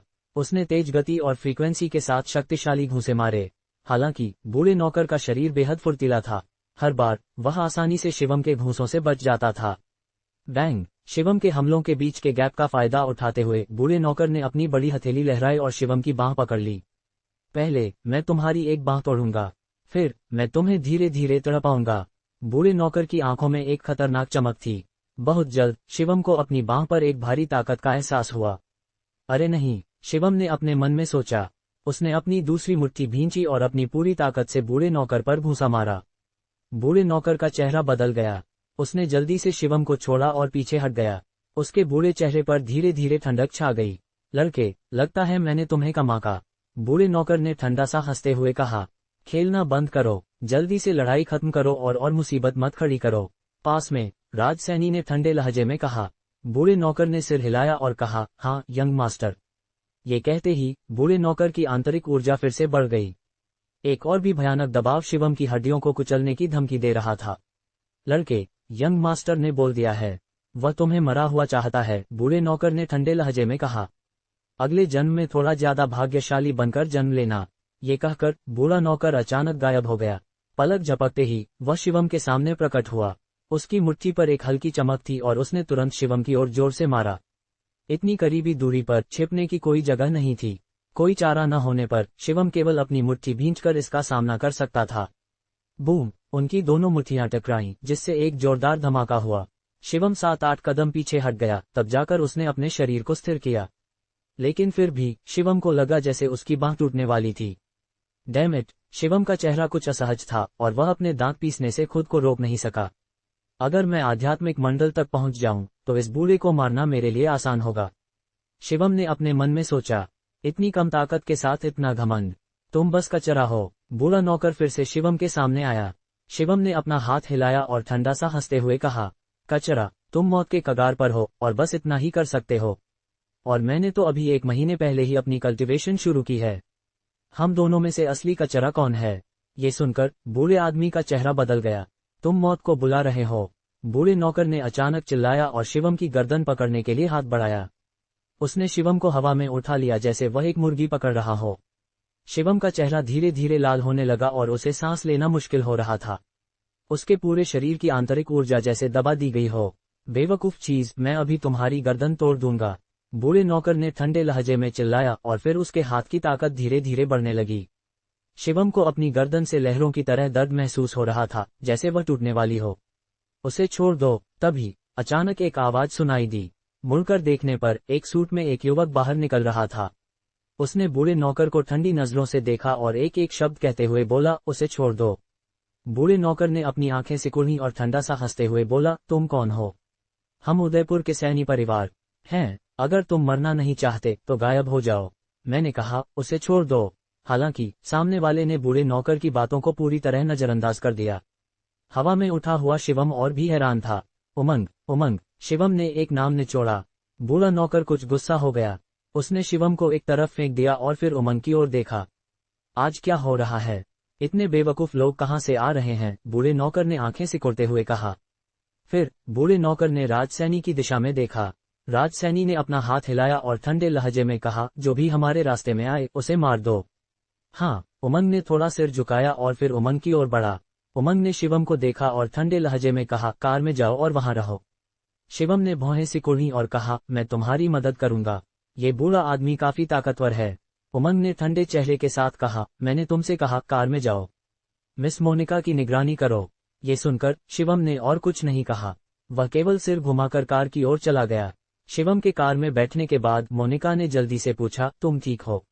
मैं ठीक हूँ। शिवम ने अपनी बांह हिलाई और फिर मजाक के लहजे में कहा, मुझे कुछ और दिन दो। इस बूढ़े को मारने के लिए मुझे एक चाल भी नहीं चलनी पड़ेगी। आध्यात्मिक मंडल और आत्मा मंडल के बीच बहुत बड़ा अंतर था। शिवम को भरोसा था कि एक बार वह आध्यात्मिक मंडल में पहुंच जाए तो पूरा सैनी परिवार भी उसके लिए खतरा नहीं होगा। बाहर कार में उमंग अपने हाथ पीछे रखकर खड़ा था और बूढ़े नौकर को चुपचाप देख रहा था। बूढ़े नौकर ने ठंडा सा हंसते हुए कहा, युवक, अब भी पछताने में देर नहीं हुई है। उमंग की आंखों में तिरस्कार भरा था। ये तिरस्कार भरी नजर बूढ़े नौकर को बेहद नाराज कर रही थी। वह उदयपुर में इतने सालों से अपनी मर्जी से चलता आया था, लेकिन किसी ने भी उसे इस तरह तुच्छ नजरों से नहीं देखा था। अभी गायब हो जाओ और मैं तुम्हारी जान बख्श सकता हूँ, उमंग ने ठंडे लहजे में कहा। बूढ़े नौकर ने जोर से हंसकर कहा, किसी ने मुझसे इस तरह बात करने की हिम्मत नहीं की। कार में शिवम को थोड़ी चिंता हो रही थी। उसे डर था कि उमंग इस बूढ़े आदमी को हरा नहीं पाएगा, इसलिए वह खिड़की से बाहर देखता रहा। अरे चिंता मत करो, मोनिका ने मुस्कुराते हुए कहा। उसने स्नैक्स लिए और पूछा, कुछ खाओगे? शिवम ने मुस्कुराकर कहा, मुझे स्नैक्स खाने का मूड नहीं है। तुम हमेशा किसी न किसी बात की चिंता करते रहते हो, मोनिका ने आंखें तरेरते हुए कहा। शिवम ने और कुछ नहीं कहा। उसकी नजरें खिड़की के बाहर टिकी थीं। इस समय बूढ़े नौकर ने अपनी चाल चल दी। उसने अपनी आंतरिक ऊर्जा को अधिकतम तक बढ़ाया। उसका पंजा फिर से बंद गया और उसने उमंग की ओर जोर से झपटा मारा। हालांकि उमंग बिल्कुल नहीं हिला। उसने बूढ़े नौकर के पंजे को अपनी छाती पर पकड़ने दिया। पकड़ लिया। बूढ़ा नौकर खुश हो गया। उसका पंजा ठीक उमंग की छाती पर लगा। लेकिन अगले ही पल बूढ़े नौकर का चेहरा बुरी तरह बदल गया, क्योंकि उसे एहसास हुआ कि वह उमंग को जरा भी नुकसान नहीं पहुंचा सकता था। बस इतना ही है तुम में। कोई आश्चर्य नहीं कि तुम सिर्फ छोटे से उदयपुर में रह सकते हो, उमंग ने ठंडे लहजे में कहा। बूढ़े नौकर का चेहरा बुरी तरह बदल गया। वह पीछे हटना चाहता था, लेकिन अब बहुत देर हो चुकी थी। उमंग ने हाथ बढ़ाया और बूढ़े नौकर की कलाई पकड़ ली और फिर उसने जोर लगाकर उसे कुचल दिया। आह! बूढ़े नौकर दर्द से चिल्लाया। उमंग के हमले शक्तिशाली थे और वह बिल्कुल नहीं हिचकिचाया। उसने अपना हाथ बढ़ाया और एक थप्पड़ के साथ उसने बूढ़े नौकर का सिर चकनाचूर कर दिया। सिर्फ एक चाल में उमंग ने बूढ़े नौकर को मार डाला। कार में बैठा शिवम गला घोंटकर हैरान रह गया। उमंग वाकई इतना ताकतवर था। पिछली बार उसने कितना नर्म हाथ रखा था। देखा, मैंने कहा था ना, चिंता मत करो। मोनिका को जैसे यह उम्मीद थी। शिवम ने मुस्कुराकर कहा, मुंबई के एक बड़े परिवार का इंसान होने के नाते ये वाकई उसकी कल्पना से परे था। पास में राज सैनी का चेहरा और भी बदसूरत हो गया। एक चाल में बूढ़े नौकर को मार देना, साथ में मुंबई का लाइसेंस प्लेट, ने राज सैनी को तुरंत बेचैन कर दिया। ये लोग निश्चित रूप से मुंबई के एक बड़े परिवार से थे। महोदय, मुझे आपकी पहचान नहीं पता थी, कृपया रहम करें। राज सैनी जल्दी से घुटनों पर बैठ गया और झुका। उमंग ने राज सैनी को ऊपर से नीचे देखा और लंबे समय तक नहीं हिला। राज सैनी ने जल्दी से कहा, मुझे नहीं पता था कि वह आदमी मुंबई के एक बड़े परिवार का शिष्य है। मैं माफी मांगने और सारी जिम्मेदारी लेने को तैयार हूँ। उमंग ने ठंडा सा हंसते हुए कहा, वह आदमी, तुम गलत समझ रहे हो। मैं यह मिस मोनिका के लिए कर रहा हूँ। जहां तक शिवम की बात है, उसका हमसे कोई लेना देना नहीं है। उमंग ने हंसते हुए कहा। कार में बैठे शिवम ने ये शब्द साफ साफ सुने। उमंग वाकई काफी कट्टर है। शिवम ने अपने मन में सोचा। जमीन पर घुटनों के बल बैठे राज सैनी ने जल्दी से सिर हिलाया और कहा, मैं समझ गया। कृपया रहम करें और मेरी जान बख्श दें। उमंग ने भौहें सिकोड़ी। उसने राज सैनी को गौर से देखा और फिर ठंडे लहजे में कहा, गायब हो जाओ। राज सैनी को तुरंत जैसे माफी मिल गई हो, वह मुड़ा और भाग गया। फिर उमंग कार के सामने आया, झुका और कहा, मिस मोनिका, देर हो रही है, कृपया जल्दी हुई को कर आराम करें। मोनिका ने सिर हिलाया और कहा, तुम्हारी मेहनत के लिए धन्यवाद। तुम अब हुई को सकते हो। हाँ मिस मोनिका, उमंग ने झुककर कहा और फिर एक तरफ हट गया और कार को जाते हुए देखता रहा। शिवम के मन में मिली जुली भावनाएं थीं। तो यह है इन स्ट्रेंथ ग्रैंड मास्टर की क्षमता। शिवम ने गहरी सांस ली। अपनी ताकत को जल्द से जल्द बढ़ाने की इच्छा और मजबूत हो गई। कार जल्द ही होटल पहुंच गई। मोनिका ने पहले से एक स्वीट बुक कर लिया था। रूम कार्ड लेने के बाद दोनों ऊपर चले गए। कमरे में पहुंचने के बाद मोनिका ने शिवम को आंख मारते हुए कहा, मैं पहले नहाने जा रही हूं। ये सुनकर शिवम का चेहरा लाल हो गया और मोनिका को शिवम का शर्मीला चेहरा पसंद आया, इसलिए वह शिवम के कान के पास झुकी और धीरे से बोली, मेरे लिए अच्छे से इंतजार करो। मोनिका के इस बोलने से शिवम का चेहरा गालों तक लाल हो गया। मोनिका ने अपना मुंह ढक लिया और हंस पड़ी। फिर वह सीधे बाथरूम चली गई। शिवम बिस्तर पर बैठा और ज्यादा नर्वस होने लगा। जब उसे बाथरूम से पानी की आवाज सुनाई दी तो शिवम और भी बेचैन हो गया। हुफ, ये कहना कि उसमें कोई वासना नहीं थी निश्चित रूप से झूठ होगा।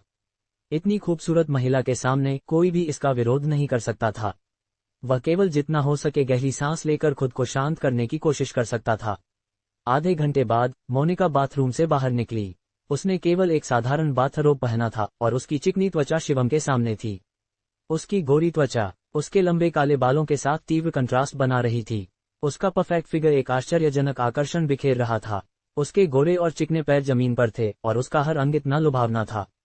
शिवम एक पल के लिए स्तब्ध रह गया और उसकी नाक से खून बह निकला। पर्फ्ट, मोनिका हंस पड़ी। उसने आंखें तरेरते हुए पूछा, मैं खूबसूरत हूँ? तुम खूबसूरत हो, शिवम ने धीरे से बुदबुदाया। मैं सचमुच खूबसूरत हूँ। बोलते हुए मोनिका शिवम के पास चली गई और बैठ गई। इतनी करीबी दूरी पर शिवम लगभग कंट्रोल खो बैठा। उसे मोनिका के शरीर से आ रही खुशबू का एहसास हुआ और उसका दिमाग खाली हो गया। मोनिका शिवम के शरीर पर और करीब झुकी। उसने अपनी उंगलियों से धीरे से शिवम के शरीर पर फिसलते हुए मोहक मुस्कान के साथ कहा, तुम क्या करना चाहते हो? शिवम एक भी शब्द न बोल पाया और घबराते हुए मोनिका को देखने लगा। इस पल में मोनिका अचानक बिस्तर पर लेट गई। फिर उसने अपनी आंखें बंद कर लीं, जैसे कि वह शिवम के हवाले हो। शिवम ने मोनिका को बिस्तर पर लेटे हुए देखा और उसका उत्साह बढ़ता गया। मोनिका ने कुछ नहीं कहा और अपनी आंखें बंद रखीं। शिवम वहां लंबे समय तक बैठा रहा। उसने गहरी सांस ली और कहा, मिस मोनिका, तुम्हें जल्दी आराम करना चाहिए। मैं अपने कमरे में जा रहा हूँ। इससे मोनिका थोड़ा हैरान हुई। वह बिस्तर से उठी और शिवम को देखते हुए बोली, तुम सचमुच कुछ नहीं करना चाहते? हाँ, शिवम ने बिना सोचे नोट किया। मैं अभी तुम्हारे लायक नहीं हूँ। तुमने मेरी बहुत मदद की है। मैं चाहता हूँ कि भविष्य में मैं तुम्हारी मदद कर सकूं और तुम्हारी रक्षा कर सकूं, शिवम ने गंभीरता से कहा। उसकी आंखों और लहजे में दृढ़ता थी, जिससे मोनिका को उस पर शक करना मुश्किल हो गया। मोनिका शिवम के जवाब से बहुत संतुष्ट लगी। उसने मुस्कुराते हुए नोट किया और कहा, जाओ, सो जाओ। शिवम मुड़ा और जल्दी से अपने कमरे में लौट गया। उसने ठंडे पानी से नहाया और आखिरकार खुद को शांत किया। हाय, मैं तो लगभग कंट्रोल ही खो बैठा था, शिवम ने लंबी सांस लेते हुए कहा। फिर शिवम ने अपनी जेब से जैद का पेंडेंट निकाला और मोनिका के लिए एक ताबीज बनाने की तैयारी की। उसने अपनी आंखें बंद की और अपने दिमाग में मिली विरासत को महसूस किया। जल्द ही शिवम को अपनी विरासत में एक ताबीज तकनीक मिली जिसका नाम था एक धर्म डिक्री बनाना। ये ताबीज तकनीक बहुत उपयोगी थी। यह न केवल बुरी आत्माओं को दूर करता था और चेहरे की सुंदरता बढ़ाता था, बल्कि यह संकट के समय में जान भी बचा सकता था। जब कोई जीवन मरण की स्थिति में होता तो ये सुरक्षात्मक ताबीज प्रभावी हो जाता। इसकी एकमात्र कमी ये थी कि इसे केवल एक बार इस्तेमाल किया जा सकता था। एक बार इस्तेमाल के बाद ताबीज टूट जाता। यही है, शिवम ने मन ही मन सोचा। एक धर्म डिक्री बनाना शिवम के लिए बहुत थकाऊ था। उसने पूरी रात और 15 बूंदे रक्तसार खर्च की, लेकिन फिर भी वह इसे पूरी तरह से बना नहीं पाया। उसने केवल एक आधा अधूरा उत्पाद बनाया। लगता है एक और रात लगेगी, शिवम ने कमजोरी से कहा। आसमान धीरे धीरे उजाला होने लगा। शिवम ने जल्दी से नहाया धोया और कमरे से बाहर निकला। मोनिका पहले ही तैयार हो चुकी थी। शिवम को देखते ही वह पलक झपकाकर बोली, पास में एक अम्यूजमेंट पार्क है, क्या हम वहां चलें? ठीक है। हालांकि शिवम थोड़ा थका हुआ था, लेकिन वह मूड खराब नहीं करना चाहता था, इसलिए उसने हामी भर दी। दोनों ने नाश्ता किया और फिर अम्यूजमेंट पार्क की ओर चल पड़े। दूसरी ओर राज घर लौटने के बाद जल्दी से किसी को मोनिका के बैकग्राउंड की जांच करने को कहा। यंग मास्टर राज, वह लड़की राठौर परिवार की सबसे बड़ी बेटी मोनिका है, उनके एक माथत ने राज से कहा। क्या? ये सुनकर राज अचानक खड़ा हो गया। उसका चेहरा बदसूरत हो गया और उसे अपनी पीठ पर ठंडक महसूस हुई। करीब करीब बचा, मैंने लगभग पूरे सैनी परिवार को बर्बाद कर दिया। राज को डर का एहसास हुआ। थककर परिवार की घटना अभी भी उसके दिमाग में ताज़ा थी। उसने लगभग खुद को और पूरे सैनी परिवार को तबाह कर दिया था। लेकिन शिवम नाम का वह शख्स कोई खास बैकग्राउंड वाला नहीं लगता, इस समय उनके माथत ने आगे कहा। राज ने उसकी ओर देखा और उसे आगे बोलने का इशारा किया। हमारी जांच के अनुसार शिवम जयपुर से आया है। किसी कारण से उसे मिस मोनिका का पक्ष मिला। ये सुनकर राज ने कुछ अधीरता से कहा, तो तुम बेकार की बातें कर रहे हो। मिस मोनिका उसका समर्थन है, कोई उसे छेड़ने की हिम्मत कैसे करेगा? यंग मास्टर राज, मैंने सुना है कि मिस मोनिका जल्द ही मुंबई लौटने वाली हैं। उस समय हमें मौका मिल सकता है, उनके माथत ने आगे कहा। और राठौर परिवार के लोग शायद शिवम को पसंद नहीं करते। राज की आंखें चमक उठीं। वह उमन के ज़ुबान कहे गए शब्दों को याद करने लगा। उमन के लहजे से साफ था कि राठौर परिवार शिवम को पसंद नहीं करता। तो फिर लगता है कि अभी मौका है, उमन ने अपनी आंखें सिकुड़ते हुए मन ही मन सोचा। उसने हल्के से हंसते हुए कहा, मिस मोनिका के मुंबई जाने के बाद मैं खुद शिवम से बात करने जाऊंगा। हाँ यंग मास्टर, उनके माथत ने नोट किया। ओह हाँ, आज हमारी कंपनी के कलाकार अम्यूजमेंट पार्क में फोटो शूट कर रहे हैं, क्या हम वहां देखने चलें? उनके माथत ने आगे कहा। राज ने थोड़ा सोचा और नोट किया। मैं वैसे भी बाहर टहलने की सोच रहा था। गाड़ी तैयार करो। ... अम्यूजमेंट पार्क उदयपुर का सबसे बड़ा अम्यूजमेंट पार्क था। एक तटीय शहर होने के नाते उदयपुर में हर साल बहुत सारे पर्यटक आते थे। पार्क में प्रवेश करते ही मोनिका को ऐसा लगा जैसे वह एक छोटी राजकुमारी बन गई हो और वह बेहद खुश और आनंदित थी। अंधेरे में उमंग ने ये दृश्य देखा और आह भरते हुए कहा, मैं सचमुच कल्पना नहीं कर सकता कि मेरे सामने वाली मिस मोनिका और मुंबई की सीईओ एक ही व्यक्ति हैं। हाँ, मैंने मिस मोनिका को पहले कभी इतनी खुशी से मुस्कुराते नहीं देखा। दूसरों ने भी आह भरी। शिवम और मोनिका ने पार्क के लगभग हर राइड का मजा लिया, जैसे sledgehammer, roller coaster, haunted house वगैरह। इस तरह की आनंदमयी और गर्मजोशी भरी भावना ने दोनों को खुशी से भर दिया। क्या हम फेरिस व्हील पर फोटो खींचें? इस समय मोनिका ने अचानक सुझाव दिया। हाँ, मैं पहले कभी फेरिस व्हील पर नहीं बैठा, शिवम ने मुस्कुराते हुए कहा। इसलिए मोनिका ने शिवम का हाथ पकड़ा और फेरिस व्हील की ओर दौड़ पड़ी। टिकट खरीदते ही 7-8 बॉडीगार्ड्स अचानक वहां आ धमके। जल्दी हटो, हम इस जगह को अपने कब्जे में ले रहे हैं। लीडर बॉडीगार्ड ने घमंड से हाथ हिलाते हुए कहा। उन्होंने देखा कि उनके बीच में एक खूबसूरती से सजी लड़की थी। लड़की ने सनग्लासेस और चेहरे पर नकाब पहना था। उसके पास मिस्टर बाई खड़े थे। ये फिर वही लोग, शिवम ने भौहें चढ़ाते हुए कहा। क्या ये निया है? इस समय सड़क किनारे किसी ने धीरे से पूछा। मिस्टर बाई ने उदासीनता से कहा, हाँ, ये मिस निया है। वह यहाँ शूटिंग करना चाहती हैं। कृपया सहयोग करें। ये मशहूर निया है। वाह, निया यहाँ है। मिस निया, मैं तुम्हारा फैन हूँ। क्या मैं तुम्हारे साथ फोटो ले सकता हूँ? मिस निया, मैं तुमसे प्यार करता हूँ। सब चिल्लाए। कोई फोटो लेने के लिए आगे बढ़ा, लेकिन बॉडीगार्ड ने उसे धक्का दे दिया। मिस निया से दूर रहो, फोटो मत लो, सुनाई दे रहा है, मिस्टर बाई ने आसपास के लोगों की ओर इशारा करते हुए डांटा। मैंने कहा था कि फोटो मत लो। सुनाई नहीं देता। किसी को फोन पकड़े देख मिस्टर बाय आगे बढ़े और उस फैन का फोन जमीन पर फेंक दिया। नेहा नाम की सेलिब्रिटी ने भौहें सिकुड़नी और हल्के से हंसी। कितने घटिया लोग, कितना परेशान करते हैं। तो ये सेलिब्रिटी है, तभी इतना घमंड, शिवम ने भौहें सिकुड़ते हुए कहा। मोनिका ने भी हल्के से हंसी और कहा, ये छोटे मोटे सेलेब्स अब बहुत घमंडी हो गए हैं। थोड़ी सी शोहरत मिलते ही खुद को बड़ा समझने लगते हैं। सचमुच परेशान करने वाले, जल्दी हटो, सुनाई दे रहा है। बॉडीगार्ड्स ने भीड़ को हटाया और अधीरता से कहा। जल्द ही वे शिवम और मोनिका के सामने पहुंच गए। मिस्टर बाई ने भौहें चढ़ाई और फिर ठंडी हंसी हंसे। फिर तुम लोग, कितना संयोग। हाँ, वाकई संयोग है, शिवम ने ठंडे चेहरे के साथ कहा। इस बार मिस्टर बाई ने उन्हें नजरअंदाज किया। वह नेहा के पास गया और कुछ फुसफुसाया। नेहा ने ये सुनकर बिना कुछ कहे शिवम और मोनिका की ओर बढ़ी। वह गहरे चेहरे के साथ बोली, क्या तुम लोग मेरे फैन हो? क्या तुम इस तरह ध्यान खींचने की कोशिश कर रहे हो? कितना परेशान करने वाला। सेलेब्स का पीछा करना कितना घिनौना है, तुम्हें नहीं पता। ये सुनकर शिवम और मोनिका थोड़ा हैरान हुए। तुम अपने आप को बहुत ऊंचा समझती हो। मैंने तो तुम जैसे एफ लिस्ट सेलिब्रिटी का नाम भी नहीं सुना, मोनिका ने आंखें घुमाते हुए कहा। तुम, मोनिका के शब्द सुनकर नेहा ने तुरंत अपने सनग्लासेस उतारे और गुस्से में मोनिका की ओर उंगली उठाई। मोनिका ने ठंडी हंसी हंसी।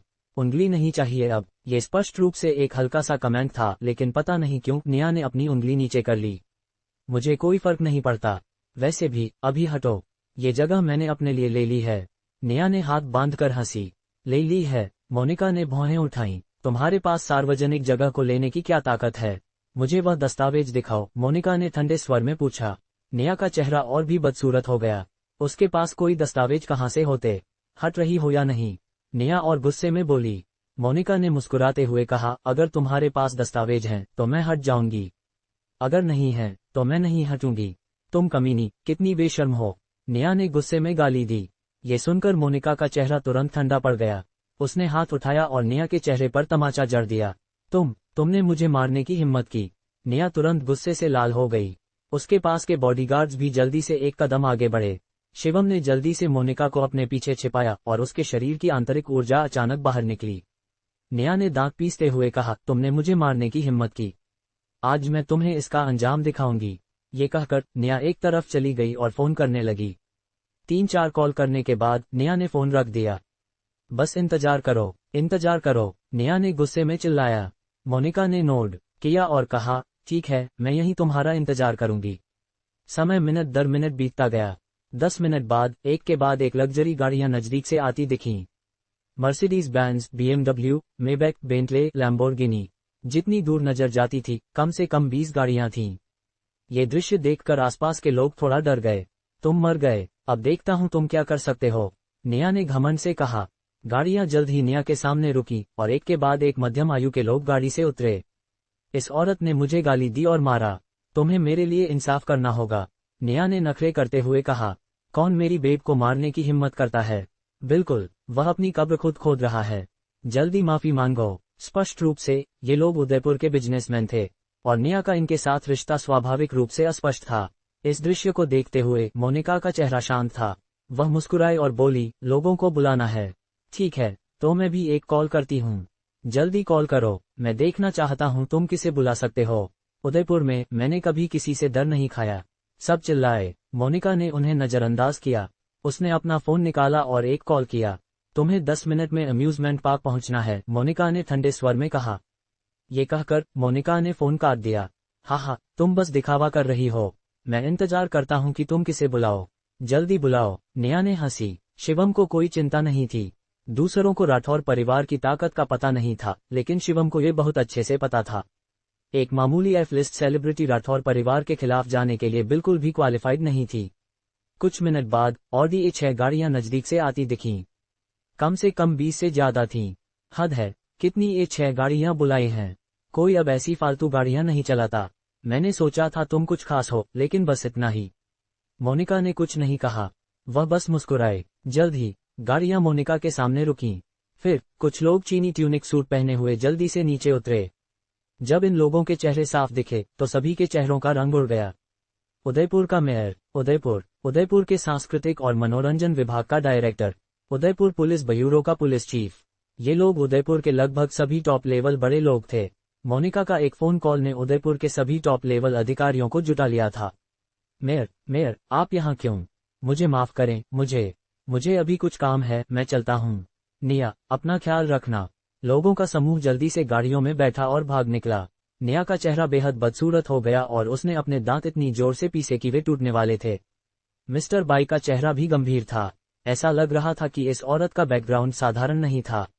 मिस निया, यंग मास्टर राज यहाँ हैं। इस समय उनके पास खड़े एक बॉडीगार्ड ने उनके कान में फुसफुसाया। निया, जो अभी तक उदास थी, ये सुनकर खुशी से उछल पड़ी। हाँ, यंग मास्टर राज आए हैं। ये तो कमाल है। अब देखती हूँ तुम लोग क्या कर सकते हो। निया उत्साह से उछलते हुए बोली। मिस्टर बाई ने भी मन ही मन राहत की सांस ली। चूंकि यंग मास्टर राज यहाँ थे तो सब ठीक हो जाएगा। यंग मास्टर राज कहाँ हैं? मुझे जल्दी उनके पास ले चलो, निया ने उत्सुकता से कहा। बॉडीगार्ड ने और कुछ नहीं कहा और निया को यंग मास्टर राज के पास ले गया। निया दौड़ते हुए यंग मास्टर राज के पास पहुंची और दुखी चेहरे के साथ बोली, यंग मास्टर राज, मैं फोटोशूट करने वाली थी, लेकिन उसने सहयोग नहीं किया और मुझे मारा भी। राज ने भौहें सिकोड़ी और कहा, क्या हुआ? निया ने जल्दी से घटना को बड़ा चढ़ाकर बताया। मैंने कहा कि मैं सैनी परिवार की कंपनी की साइन की हुई आर्टिस्ट हूँ, लेकिन उसने कहा कि सैनी परिवार कुछ भी नहीं है। उसने तो ये भी कहा कि तुम्हें उसके सामने घुटने टेकने पड़ेंगे। वह बहुत घमंडी है। निया की बात सुनकर राज का चेहरा तुरंत ठंडा पड़ गया। आयुर्वेदिक नॉटवीड न मिलने की वजह से राज पहले ही गुस्से में था और उसे कहीं अपने गुस्से को निकालने की जगह चाहिए थी। उसे नहीं पता था कि यह मौका इतनी जल्दी आ जाएगा। कौन इतना दुस्साहसी है? मैं खुद देखना चाहता हूँ, राज ने ठंडे स्वर में कहा। निया खुश हो गई और जल्दी बोली, वह वहाँ है। तुम्हें उस नीच जोड़े को अच्छा सबक सिखाना होगा। राज ने कुछ नहीं कहा और तेजी से आगे बढ़ा। निया ने जल्दी से रास्ता दिखाया। वह शिवम और मोनिका के डरे हुए चेहरों को देखने के लिए बेताब थी। चीफली, वांगशी, आप लोग यहाँ क्या कर रहे हैं? राज ने अपने सामने मौजूद लोगों को देखा और थोड़ा हैरान हुआ। मिस्टर राज, क्या ये औरत आपकी कंपनी की साइन की हुई है? वांगशी ने पूछा। राज ने नोट किया और कहा, हाँ, क्या हुआ? कुछ नहीं, वांगशी ने हाथ हिलाया, लेकिन उनकी आंखों में थोड़ी दया थी। बेवजह, राज ने बुदबुदाया।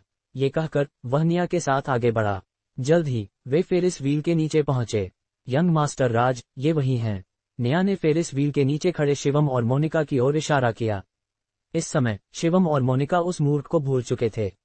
दोनों फेरिस व्हील को ऊपर देखते हुए आनंदित चेहरों के साथ खड़े थे। दोनों की पीठ देखकर राज ने हंसते हुए कहा, बेकार के मूर्ख। ये कहकर राज तेजी से दोनों के सामने पहुंच गया। तुम दोनों ने ही मेरी आर्टिस्ट को मारा और उसे तेवर दिखाए, राज ने ठंडे स्वर में कहा। राज की आवाज सुनकर शिवम ने पहले अपना सिर घुमाया। जब राज ने शिवम को देखा तो उसका चेहरा अचानक बदल गया। ये तुम हो, शिवम? राज को अचानक एक बुरा एहसास हुआ। तो निया ने जिस औरत का जिक्र किया वह मोनिका थी। राज ने संकोच के साथ पुकारा, मिस मोनिका। मोनिका धीरे धीरे मुड़ी। यंग मास्टर राज, कितना संयोग, हम फिर मिले, मोनिका ने लापरवाही से मुस्कुराते हुए कहा। मिस मोनिका, ये सचमुच तुम हो? मोनिका को अपने सामने देखकर राज पछतावे से भर गया। उसने सोचा था कि वह कल की आपदा से बच गया था और आज फिर उससे मिल गया। राज के लिए इन 2 दिनों में जो अपमान वह सह चुका था वह उसकी पूरी जिंदगी के अपमान से ज्यादा था। बिना सोचे वह जोर से जमीन पर घुटनों के बल बैठ गया। राज के लिए इतने लोगों के सामने ऐसा करना मौत से भी बदतर था। थोड़ी दूरी पर निया और बाकी लोग हैरान रह गए। क्या हो रहा था? राज ने सचमुच घुटने टेक दिए। मिस मोनिका, मुझे माफ करें। यह मेरी गलती है कि मैंने उसे ठीक से अनुशासित नहीं किया, राज ने सिर झुकाकर कहा। मोनिका ने राज को देखा और उदासीनता से कहा, सैनी परिवार वाकई में दबंग है। तुम लोग सार्वजनिक जगहों को अपनी मर्जी से कैसे ले सकते हो? नहीं, ये बिल्कुल सैनी परिवार का इरादा नहीं है। राज ने जल्दी से हाथ हिलाया और कहा। मोनिका ने हल्के से हंसी। उसने निया की ओर देखा और कहा, मुझे वह इंसान पसंद नहीं है। मिस मोनिका, चिंता न करें, मैं उसे बिल्कुल नहीं छोड़ूंगा, राज ने जल्दी कहा। मोनिका ने हाथ हिलाया और कहा, अब तुम जा सकते हो, हमें परेशान मत करो। हाँ, राज ने तुरंत राहत की सांस ली। वह जमीन से उठा और निया के सामने गया। उसने हाथ उठाया और निया के चेहरे पर तमाचा जड़ दिया। कमीनी, राज ने दांत पीसते हुए कहा। निया इतना डर गई कि वह बोल नहीं पाए। राज का रवैया साफ था। सामने वाला निश्चित रूप से वह शख्स था जिसे सैनी परिवार उकसाने की हिम्मत नहीं कर सकता था। मैं गलत थी, यंग मास्टर राज। निया धीरे से रो पड़ी। राज ने कुछ नहीं कहा। उसने बस हाथ हिलाया और आसपास के लोगों ने निया को गाड़ी में खींच लिया। दृश्य आखिरकार शांत हो गया। उदयपुर के इन बड़े लोगों ने मोनिका को अभिवादन किया और जल्दी से चले गए। चलो, हम फेरिस व्हील पर चढ़ने जा रहे हैं, मोनिका ने मुस्कुराते हुए कहा। ठीक ठीक है, शिवम ने कड़वे मन से हामी भरी। हालांकि उसके मन में मिली जुली भावनाएं थीं। हर बार जब वह मोनिका के साथ होता, शिवम को एक तीव्र शक्तिहीनता का एहसास होता। स्थिति और शक्ति में इस तरह का अंतर शिवम पर बहुत दबाव डालता था, लेकिन वह प्रेरित भी महसूस करता था। दोनों ने फेरिस व्हील के टिकट लिए और फेरिस व्हील के स्थान पर चले गए। बाकी पर्यटक बाहर खड़े थे और आगे बढ़ने की हिम्मत नहीं कर रहे थे। मोनिका जैसे शख्स का सामना करने पर उन्हें डर था कि कहीं गलती से मुसीबत में न पड़ जाएं। मोनिका ने बाहर से उन्हें देख रहे पर्यटकों को देखा और मुस्कुराते हुए कहा, तुम लोग भी आ सकते हो। किसी को भी सार्वजनिक जगहों पर कब्जा करने की इजाजत नहीं है, मुझे भी नहीं। ये सुनकर सभी सावधानी से फेरिस व्हील में चले गए। शिवम और मोनिका फेरिस व्हील पर बैठे और चुपचाप इसके घूमने का इंतजार करने लगे। क्या हम एक ग्रुप फोटो लें? मोनिका ने अचानक कहा। शिवम को कोई आपत्ति नहीं थी और उसने बिना सोचे हामी भर दी। मोनिका ने फोन लिया और अपना चेहरा शिवम के पास लाकर टच किया। फिर उसने हाथ से इशारा किया और शटर बटन दबाया। नहीं नहीं, और चाहिए। मोनिका उत्साहित लग रही थी। उसने फोन पकड़ा और बार बार शटर बटन दबाया। उसने शिवम से कई तरह की शर्मनाक पोज भी बनवाईं। फेरिस व्हील के घूमने से पहले ही मोनिका ने अपने फोन में 1 दर्जन से ज्यादा ग्रुप फोटो सेव कर लिए थे। जब फेरिस व्हील घूमना शुरू हुआ तो मोनिका की रफ्तार और तेज हो गई। मोनिका ने कोई भी कोण नहीं छोड़ा। उसने हर तरह की अजीब पोज बनाई और वे किसी साधारण जोड़े से अलग नहीं लग रहे थे। ये शिवम का पहला मौका था जब उसने डेटिंग का असली अनुभव किया। फेरिस व्हील धीरे धीरे घूमा और जल्द ही ये सबसे ऊंचे बिंदु पर पहुंच गया। इस पल में मोनिका अचानक पास आई और शिवम के चेहरे पर हल्के से चूम लिया। शिवम स्तब्ध रह गया और उसका पूरा चेहरा तुरंत लाल हो गया। हालांकि अंदर की उमंग ने शिवम का दिल तेजी से धड़कने पर मजबूर कर दिया। उसने भावुक होकर मोनिका को देखा। जैसे ही वह कुछ बोलने वाला था, मोनिका ने अपनी उंगली बढ़ाकर शिवम का मुंह बंद कर दिया। कहा जाता है कि जब फेरिस व्हील सबसे ऊंचे बिंदु पर पहुंचता है और तुम उससे चूमते हो जिसे तुम सबसे ज्यादा प्यार करते हो, तो तुम दोनों हमेशा के लिए साथ रह सकते हो, मोनिका ने कुछ ललचाते हुए कहा। अम्यूजमेंट पार्क आने के मौके कम ही मिलते हैं। मैं इन्हें मिस नहीं करना चाहती। मोनिका के शब्दों में कुछ छिपा अर्थ लग रहा था। शिवम ने मोनिका को देखा। उसका दिल तेजी से धड़क रहा था और वह धीरे से बोला, मिस मोनिका, क्या तुम मुझे अभी भी मिस मोनिका कहना चाहते हो? मोनिका ने अपनी आंखें झपकाते हुए पूछा। हाँ, ये संबोधन बहुत औपचारिक था। शिवम ने गहरी सांस ली, हिम्मत जुटाई और मोनिका के चेहरे पर हल्का सा चूमा। फिर उसने मोनिका को प्यार से देखा और एक एक शब्द कहते हुए बोला, मोनिका, तुमसे मिलना मेरी जिंदगी की सबसे खुशी की बात है। मैं तुम्हें छोड़ना नहीं चाहता और मैं तुम्हें कभी नहीं छोड़ूंगा। इस पल में ऐसा लगा जैसे दुनिया रुक गई हो। उनकी आंखें मिली और सब कुछ उनके लिए एक पृष्ठभूमि बन गया। शुक्र है ये दृश्य उमंग और बाकियों ने नहीं देखा, वरना वे पागल हो जाते। ये दिन शिवम के लिए सबसे अविस्मरणीय और सबसे खुशी भरा दिन था। फेरिस व्हील आखिरकार रुक गया। दोनों के चेहरे थोड़े लाल थे।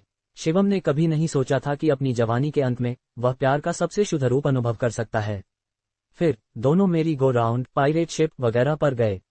जब तक आसमान अंधेरा नहीं हुआ तब तक दोनों अम्यूजमेंट पार्क से निकले।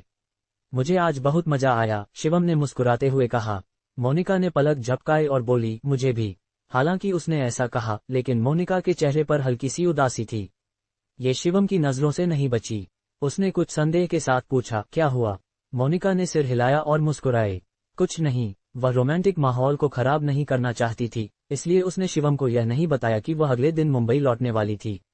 रात में आसपास का माहौल डरावना शांत था। इस समय शिवम और मोनिका अपने अपने कमरों में थे, लेकिन वे सो नहीं रहे थे।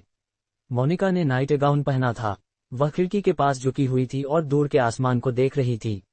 हल्की हवा उसके गोरे और चिकने गालों से गुजरी और उसके झरने जैसे काले बालों को उड़ाने लगी। उसकी बड़ी साफ आंखें खुशी और उदासी के मिश्रण से भरी थीं। इस बीच शिवम अपने कमरे में बैठा था और ताबीज को परिष्कृत करना जारी रखे हुए था।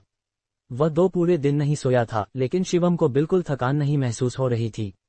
सुबह होने तक ताबीज आखिरकार सफलतापूर्वक बन गया। उस जेड पेंडेंट में चमकीले लाल निशान थे। ये शिवम का रक्तसार था। ये संकट के समय में जान बचा सकता था। हाय, आखिरकार खत्म हुआ। शिवम को थोड़ी थकान महसूस हुई।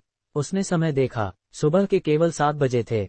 शिवम ने थोड़ा सोचा और 1 घंटे की नींद लेने का फैसला किया। उसने 8 बजे का अलार्म सेट किया और जल्दी से अपने बिस्तर पर सो गया। 2 दिन की कड़ी मेहनत ने शिवम को इतना थका दिया था कि वह जल्दी ही सो गया। उसके सोने के कुछ देर बाद ही अविनाश की गाड़ी नीचे रुकी।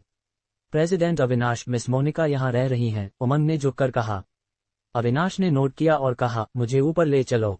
हाँ प्रेसिडेंट अविनाश। उमंग ने जल्दी से रास्ता दिखाया और अविनाश को मोनिका के कमरे तक ले गया। मोनिका पहले ही जाग चुकी थी, वह पिछले रात को लगभग सोई ही नहीं थी। मोनिका, वापस जाने का समय हो गया, अविनाश ने उदासीनता से कहा। मोनिका ने नोट किया और बोली, मुझे पता है। तो चलो, अविनाश ने गहरे स्वर में कहा। मोनिका ने अपने गुलाबी होठों को दांतों से काटा। वह शिवम को अलविदा कहना चाहती थी, इसलिए वह उठी और शिवम के कमरे में गई। हालांकि इस समय शिवम गहरी नींद में था। मोनिका का मन उसे परेशान करने का नहीं हुआ। कुछ लोग शिवम को घेरे हुए थे और लंबे समय तक कुछ नहीं बोले। चलो, मोनिका ने धीरे से कहा। क्या तुम उसे अलविदा नहीं कहोगी? अविनाश ने पूछा। मोनिका का दिल कड़ा हो गया और उसने सिर हिलाया। नहीं। तो चलो, अविनाश तेजी से दरवाजे की ओर बढ़ा। मोनिका, मैं तुमसे प्यार करता हूँ। जैसे ही वे दरवाजे तक पहुंचने वाले थे, बिस्तर पर लेटे हुए शिवम ने नींद में अचानक एक वाक्य बोला। मोनिका का शरीर तुरंत अकड़ गया और उसके कदम रुक गए। वह मुड़ी, केवल ये देखने के लिए कि शिवम नींद में बात कर रहा था। यहाँ तक कि अपने सपनों में वह तुम्हारा नाम पुकार रहा था। अविनाश ने आह भरी। मोनिका को और भी उदासी महसूस हुई। उसने अपने होंठ काटे और अचानक बोली, पापा, मेरे लिए थोड़ा इंतजार करो। वह जल्दी से अपने कमरे में लौटी, एक पेन लिया और कागज पर कुछ लिखने लगी। उसने लिखा, बदला, फिर दोहराया और एक पूरा पेज शब्दों से भर दिया। हालांकि चाहे वह कैसे भी लिखे, मोनिका संतुष्ट नहीं थी। छोड़ो। आखिरकार मोनिका ने कागज फाड़ दिया और उसे कूड़ेदान में फेंक दिया। फिर उसने बड़े बड़े अक्षरों में कुछ शब्द लिखे, मैं मुंबई लौट रही हूँ, तुम्हारा ख्याल रखना। ये कुछ साधारण शब्द मोनिका की सबसे सच्ची भावनाओं को व्यक्त करते थे। उसने कागज को शिवम के बिस्तर के पास रखा, फिर शिवम के माथे पर हल्के से चूमा। चलो, मोनिका ने और रुके बिना दरवाजे की ओर बढ़ गई। गाड़ी में मोनिका की नजरें शिवम के कमरे की दिशा में टिकी थीं। गाड़ी स्टार्ट करो, मोनिका ने हाथ हिलाया। हाँ मिस मोनिका। ड्राइवर ने गाड़ी स्टार्ट की। इस पल में शिवम अचानक जाग गया। उसे अंदर एक बुरा एहसास हुआ और वह बिस्तर पर स्तब्ध बैठ गया। जल्द ही शिवम ने बिस्तर के सिरहाने पर रखा नोट देखा। शिवम ने जल्दी से नोट खोला और मोनिका की लिखावट देखी। मिस मोनिका। मोनिका। शिवम का चेहरा बहुत बदल गया और उसे ऐसा लगा जैसे उसका दिल किसी चीज से चुभ गया हो। वह जल्दी से खिड़की की ओर दौड़ा और बाहर देखा। राठौर परिवार की गाड़ी नीचे थी और जाने वाली थी। मोनिका। शिवम ने पूरी ताकत से चिल्लाया। फिर वह सबसे तेज गति से नीचे दौड़ा। दुर्भाग्यवश गाड़ी की साउंड इंसुलेशन बहुत अच्छी थी, इसलिए मोनिका ने शिवम की आवाज नहीं सुनी। जब शिवम नीचे पहुंचा, गाड़ी धीरे धीरे स्टार्ट हुई और आगे बढ़ गई। शिवम का चेहरा बेहद बदसूरत हो गया। उसने दांत पीसे और पूरी ताकत से गाड़ी के पीछे दौड़ा। मिस मोनिका। मोनिका। शिवम ने लगभग अपनी सारी ताकत लगाकर गाड़ी का पीछा किया। गाड़ी में मोनिका का मूड बहुत खराब था। हालांकि दोनों ज्यादा समय तक साथ नहीं रहे थे, शिवम ने मोनिका के दिल में पहले ही अपनी छाप छोड़ दी थी। शायद 1 साल में ये लड़का सचमुच मुंबई आ सकेगा, अविनाश ने सांत्वना दी। शायद नहीं, बल्कि निश्चित रूप से मोनिका का लहजा बहुत दृढ़ था। उम्मीद है, अविनाश ने नोट किया। गाड़ी की रफ्तार तेज होती जा रही थी, लेकिन पीछे शिवम का पीछा छोड़ने का कोई इरादा नहीं था। उसका माथा पसीने से ढक गया था। वह दौड़ते हुए पागलों की तरह चिल्ला रहा था, मिस मोनिका, पीछे कोई हमारा पीछा कर रहा है। आखिरकार रियरव्यू मिरर के जरिए ड्राइवर ने शिवम को देखा, जो बेतहाशा पीछे दौड़ रहा था। ये सुनकर मोनिका ने जल्दी से खिड़की खोली और गाड़ी के पीछे देखा।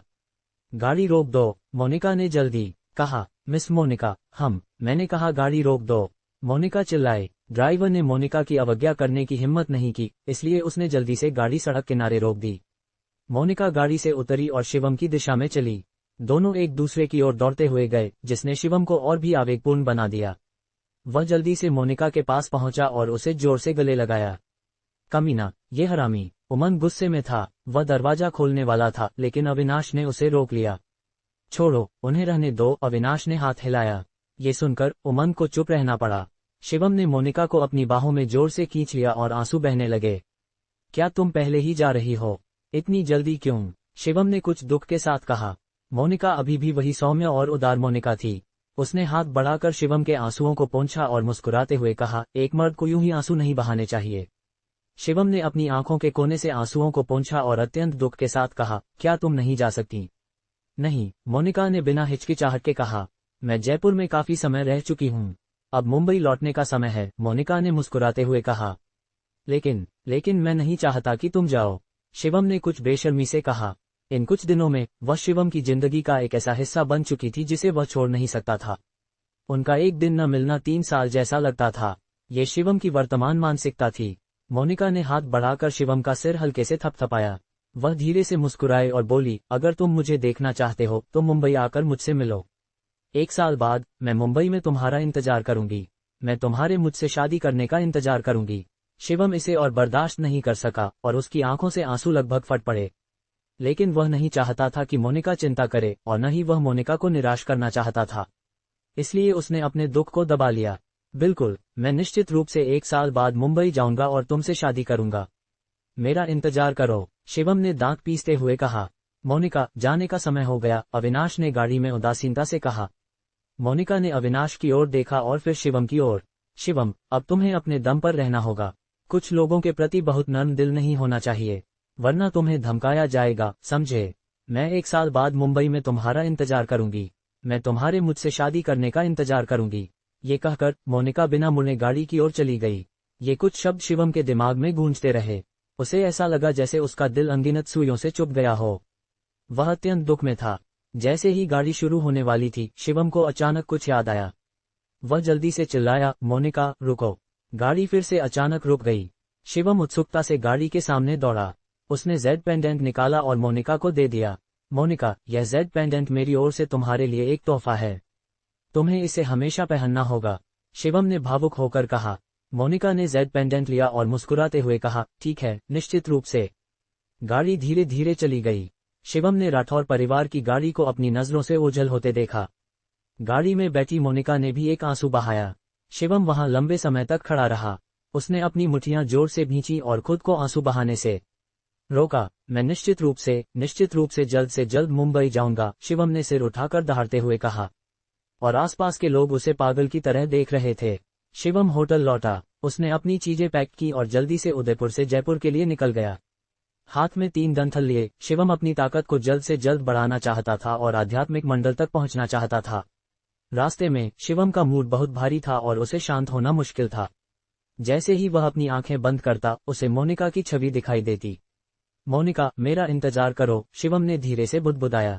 उसी दिन मोनिका के जाने की खबर पूरे जयपुर में फैल गई। अनगिनत लोगों ने मन ही मन राहत की सांस ली। मोनिका ने सभी पर भारी दबाव और डर पैदा किया था। इस दौरान सभी ने अपने कार्यों को संयमित रखा, इस डर से कि कहीं गलती से उसे नाराज न कर दें। मोनिका आखिरकार चली गई। हाय, इस दौरान हम तलवों पर चल रहे थे। अगर मोनिका चली गई तो इसका मतलब है कि शिवम का कोई समर्थक नहीं बचा। हाँ, मिस मोनिका के समर्थन के बिना शिवम के दिन गिनती के रह गए हैं। ... रात को शिवम जयपुर लौट आया। घर पर जुनैद उसका इंतजार कर रहा था। मिस्टर शिवम, जुनैद ने शिवम के लिए 1 कप चाय बनाई। शिवम ने चाय का एक घूंट लिया, फिर जुनैद की ओर देखा और बोला, इस दौरान मैं चाहता हूं कि तुम मेरी मदद करो। मिस्टर शिवम, कृपया बताएं। जुनैद ने जल्दी से नोट किया। शिवम ने गहरी सांस ली और कहा, मैं चाहता हूं कि तुम कम से कम 3 दिन तक मेरी रक्षा करो। रक्षा? जुनैद थोड़ा हैरान हुआ। शिवम ने नोट किया और कहा, मैं एकांत में कल्टीवेशन करने जा रहा हूं। मुझे कोई परेशान नहीं करना चाहिए। जुनैद, मैं अब केवल तुम पर भरोसा करता हूं, शिवम ने गंभीरता से कहा। जुनैद तुरंत इस पक्ष से अभिभूत हो गया और जल्दी बोला, चिंता न करें मिस्टर शिवम, मैं अपनी पूरी कोशिश करूंगा। शिवम ने नोट किया और हाथ हिलाया। रात के लिए आराम कर लो। अपने कमरे में लौटकर शिवम बिस्तर पर लेट गया, लेकिन उसे नींद नहीं आई। जैसे ही वह अपनी आंखें बंद करता, मोनिका का सौम्य चेहरा उसके सामने आ जाता। उसके दिमाग में मोनिका के कहे शब्द गूंजते रहते थे। शिवम बिस्तर से उठ बैठा। उसने गहरी सांस ली और बिस्तर पर पद्मासन में बैठकर खुद को शांत करने की कोशिश की। कल्टीवेशन के लिए मन की स्थिति महत्वपूर्ण थी। पूरी रात शिवम की मन की स्थिति चुपके से बदल गई। पता नहीं मोनिका के शब्दों का असर था, लेकिन शिवम को लग रहा था कि उसका दिल थोड़ा सख्त हो गया था। अगली सुबह शिवम कमरे से बाहर निकला। उसके चेहरे पर कोई भाव नहीं था, लेकिन उसमें ठंडी आंतरिक ऊर्जा की एक छाप थी। मिस्टर शिवम, जुनैद ने पहले ही शिवम के लिए चाय बना रखी थी। शिवम ने नोट किया और कहा, रघुनाथ को बुलाकर मेरे पास लाओ। हाँ मिस्टर शिवम, जुनैद ने जल्दी से नोट किया।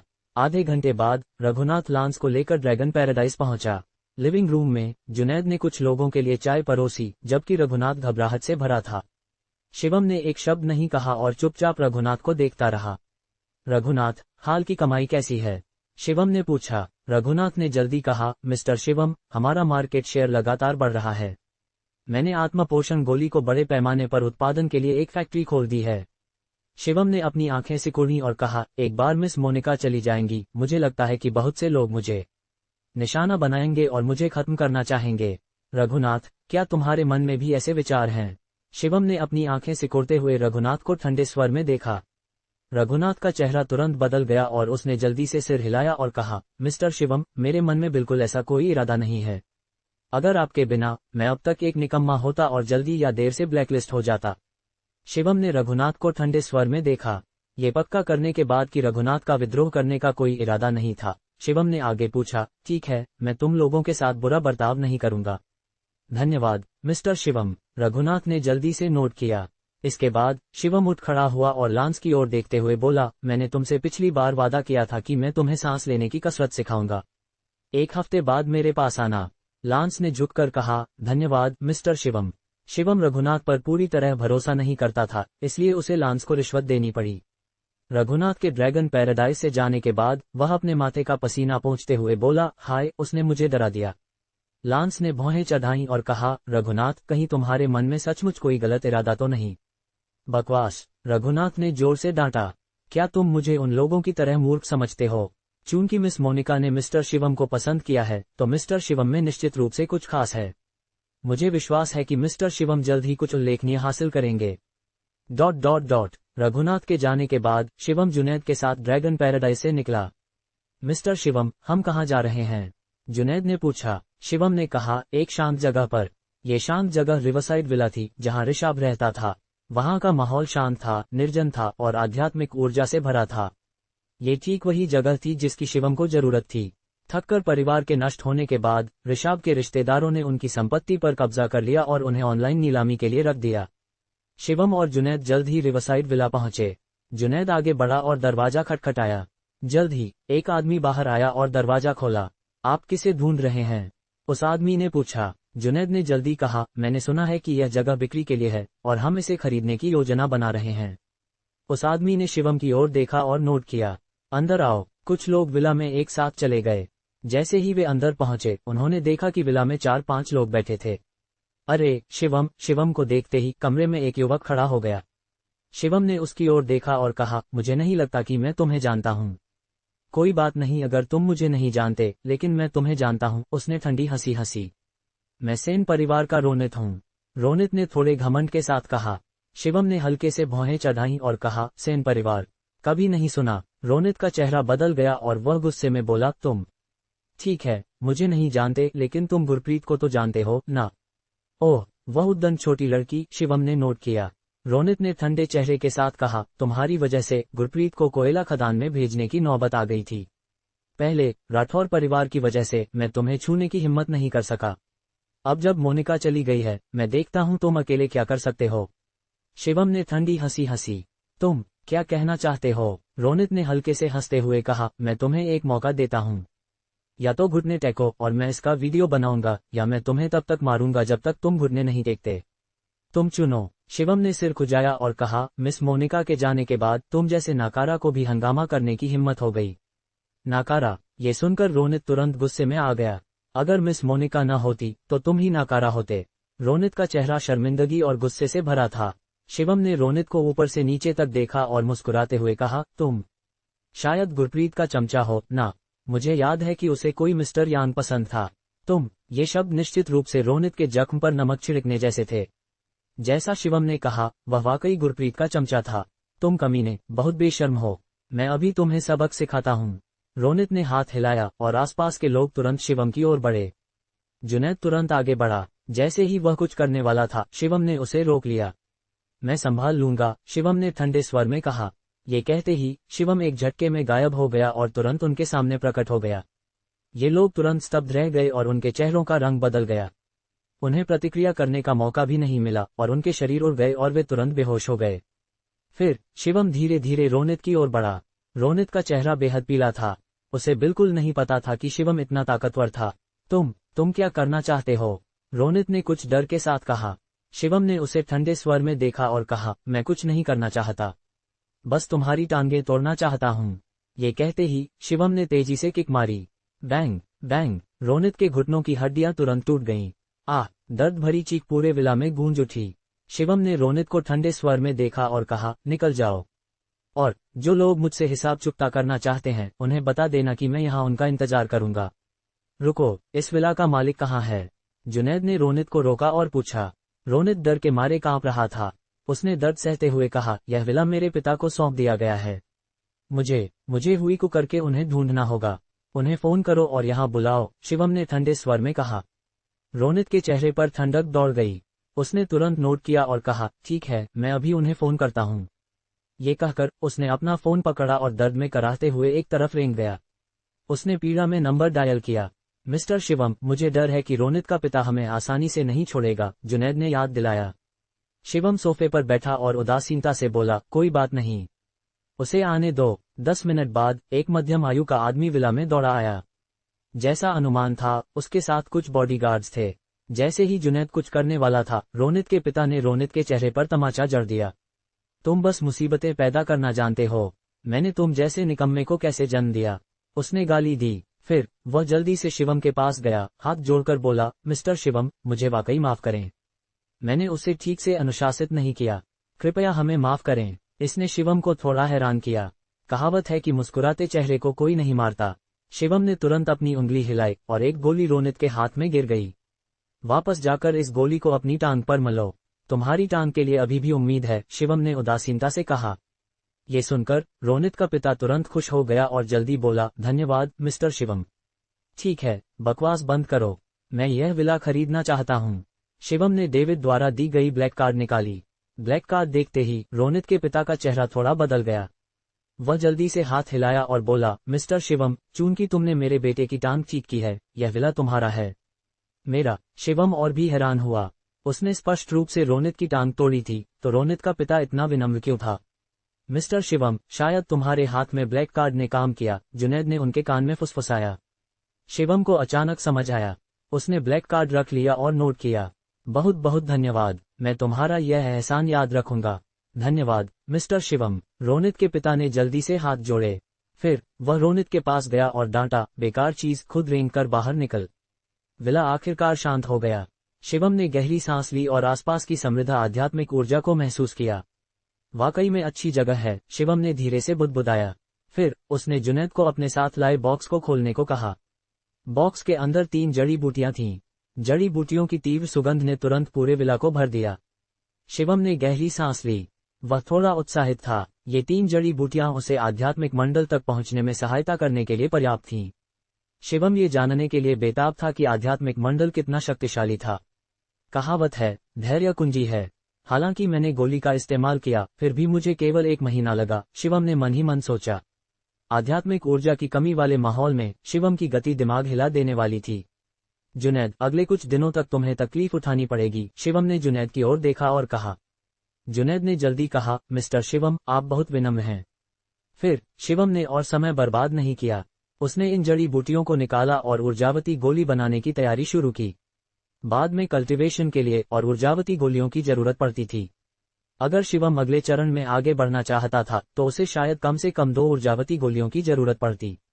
ये 3 जड़ी बूटियां मुझे कम से कम 1 दर्जन ऊर्जावती गोलियां दे सकती हैं, शिवम ने मन ही मन सोचा। फिर उसने संबंधित उपकरण निकाले और ऊर्जावती गोली बनाने शुरू कर दिए।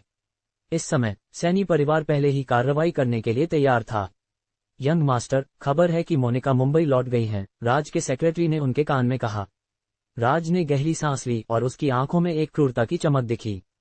हालांकि वह जयपुर से चली गई हैं, कोई नहीं जानता कि वह शिवम की मदद करना जारी रखेंगी या नहीं, राज ने भौहें चढ़ाते हुए कहा। क्यों न हम पहले इजाजत लें, सेक्रेटरी ने सुझाव दिया। राज ने थोड़ा सोचा, फिर सिर हिलाया और बोला, नहीं, बेहतर होगा अगर राठौर परिवार को इस बारे में पता न चले। आयुर्वेदिक नॉटवीड राज के लिए बहुत आकर्षक था। भले ही यह जोखिम भरा हो, वह फिर भी कोशिश करना चाहता था। राज ने शिवम की ताकत को अपनी आंखों से देखा था। एक साधारण इंसान के लिए ये वाकई में बुरा नहीं था, लेकिन राज के लिए ये जिक्र करने लायक नहीं था, क्योंकि राज मार्शल आर्ट्स की दुनिया में बहुत मशहूर था। उसे जीनियस के रूप में जाना जाता था। केवल 3 साल में वह इन स्ट्रेंथ मास्टर हैंड्स के स्तर तक पहुंच गया था। उसकी ताकत उस बूढ़े नौकर से भी ऊपर थी। जब समय आएगा हम हालात के अनुसार काम करेंगे, राज ने ठंडे स्वर में कहा। हाँ, यंग मास्टर, सेक्रेटरी ने जल्दी से नोट किया। उस दिन सैनी परिवार ने एक गाड़ी तैयार की और जयपुर की ओर निकल पड़ा। इस समय शिवम की गोली तैयार होने वाली थी। शिवम एक तरफ खड़ा था और आध्यात्मिक ऊर्जा का उपयोग करके आंच को नियंत्रित कर रहा था। गोलियां बनाने में शिवम का अनुभव उससे पहले से कहीं ज्यादा कुशल बना चुका था। बैंग! इस पल में कमरे से एक तेज आवाज आई। पूरा भट्ठा तुरंत फट गया। जड़ी बूटियों की तीव्र सुगंध नाक में घुस गई। शिवम जल्दी से वहां दौड़ा और नीचे देखा। उसने देखा कि खंडहरों में कई गोलियां शांतिपूर्वक पड़ी थीं। शिवम ने गोली उठाई और ध्यान से गिना। 28 गोलियां, यह मेरी कल्पना से बहुत ज्यादा है, शिवम ने आश्चर्य से चिल्लाकर कहा। शिवम ने सोचा था कि ज्यादा से ज्यादा 20 गोलियां होंगी। उसने कभी नहीं सोचा था कि संख्या इससे ज्यादा होगी। 28 गोलियां मुझे आध्यात्मिक मंडल तक पहुंचने के लिए काफी हैं, शिवम ने उत्साह से भरी मुट्ठियां भींचते हुए कहा। इसके बाद शिवम ने और समय बर्बाद नहीं किया और जल्दी से गोलियां निगल लीं। 26 से ज्यादा ऊर्जावती गोलियां थीं। शिवम केवल एक एक करके उन्हें निगल और परिष्कृत कर सकता था। उसने पहली गोली निली और फिर अपनी आंखें हल्के से बंद करके गोली को अपने शरीर में धीरे धीरे खिलते हुए महसूस किया।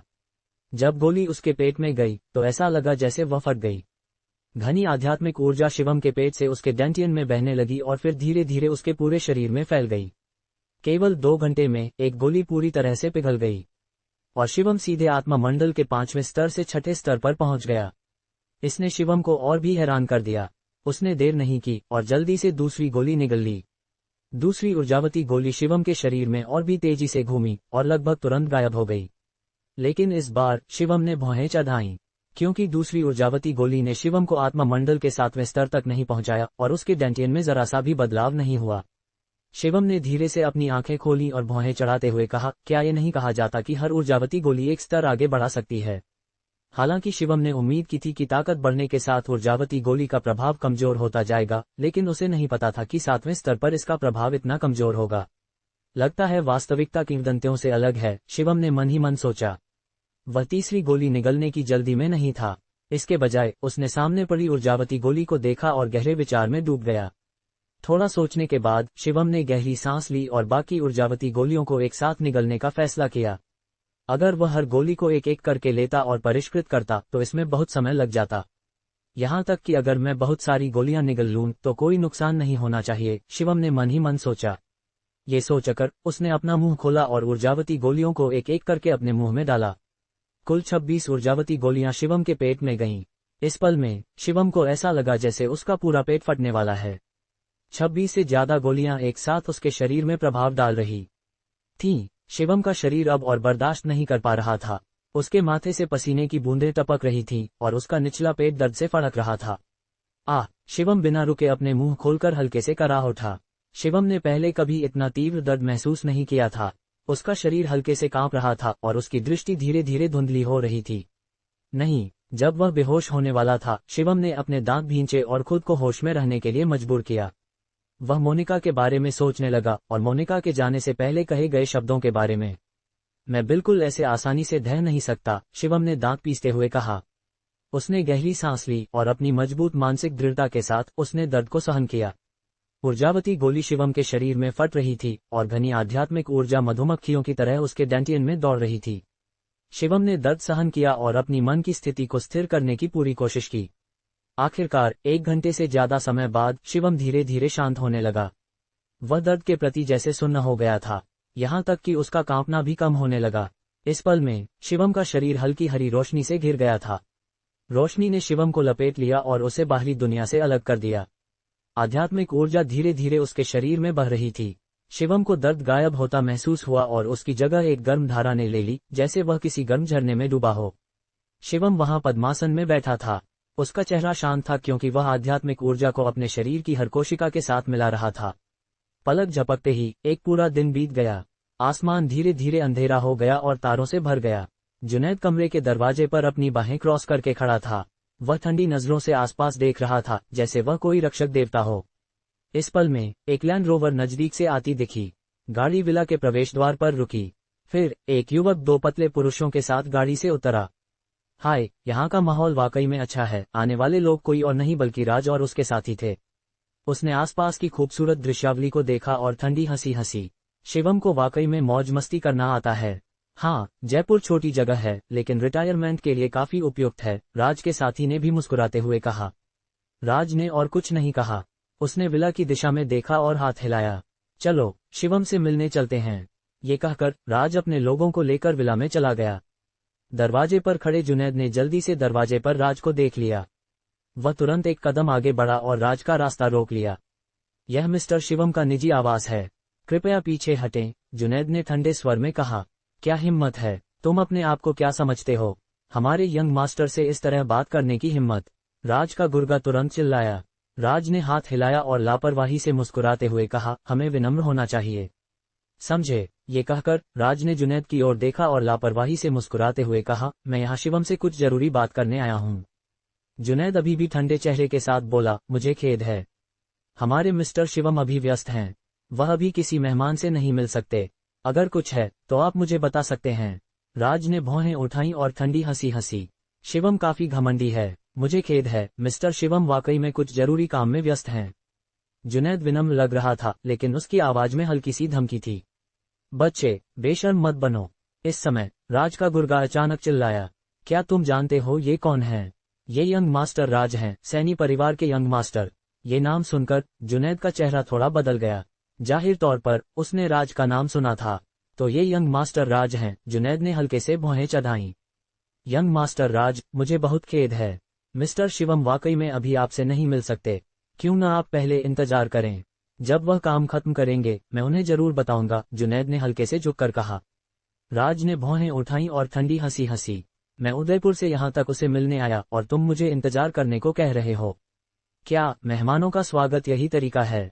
जुनैद ने असहजता से कहा। यंग मास्टर राज, मिस्टर शिवम वाकई में कुछ काम में व्यस्त हैं। बकवास बंद करो। राज का गुर्गा कुछ नाराज हो गया। रास्ते से हटो, वरना हमें रूखा होने के लिए दोष मत देना। जुनैद का चेहरा अचानक कुछ बदसूरत हो गया। एक इनर स्ट्रेंथ मास्टर के रूप में उसने निश्चित रूप से सैनी परिवार के बारे में सुना था। जुनैद जानता था कि वह इन लोगों का मुकाबला नहीं कर सकता, लेकिन शिवम ने एकांत में जाने से पहले कहा था कि वह किसी को भी उसे परेशान नहीं करने देगा। ये सोचकर जुनैद ने हिम्मत जुटाई और एक कदम आगे बढ़ा। यंग मास्टर राज, कृपया किसी और दिन आएं, जुनैद ने दृढ़ता से कहा। दोस्तों, ये एपिसोड यहीं तक था। अगर आपको ये कहानी पसंद आई तो कृपया कमेंट में जरूर बताएं ताकि हमें प्रेरणा मिले और हम अगला एपिसोड जल्दी से जल्दी ला सकें। इस कहानी के बारे में अपने कमेंट्स में राय दें ताकि हमें पता चले कि आपको हमारी ये कहानी पसंद आई या नहीं। इससे हमें इस कहानी को अपने चैनल पर जारी रखने में मदद मिले।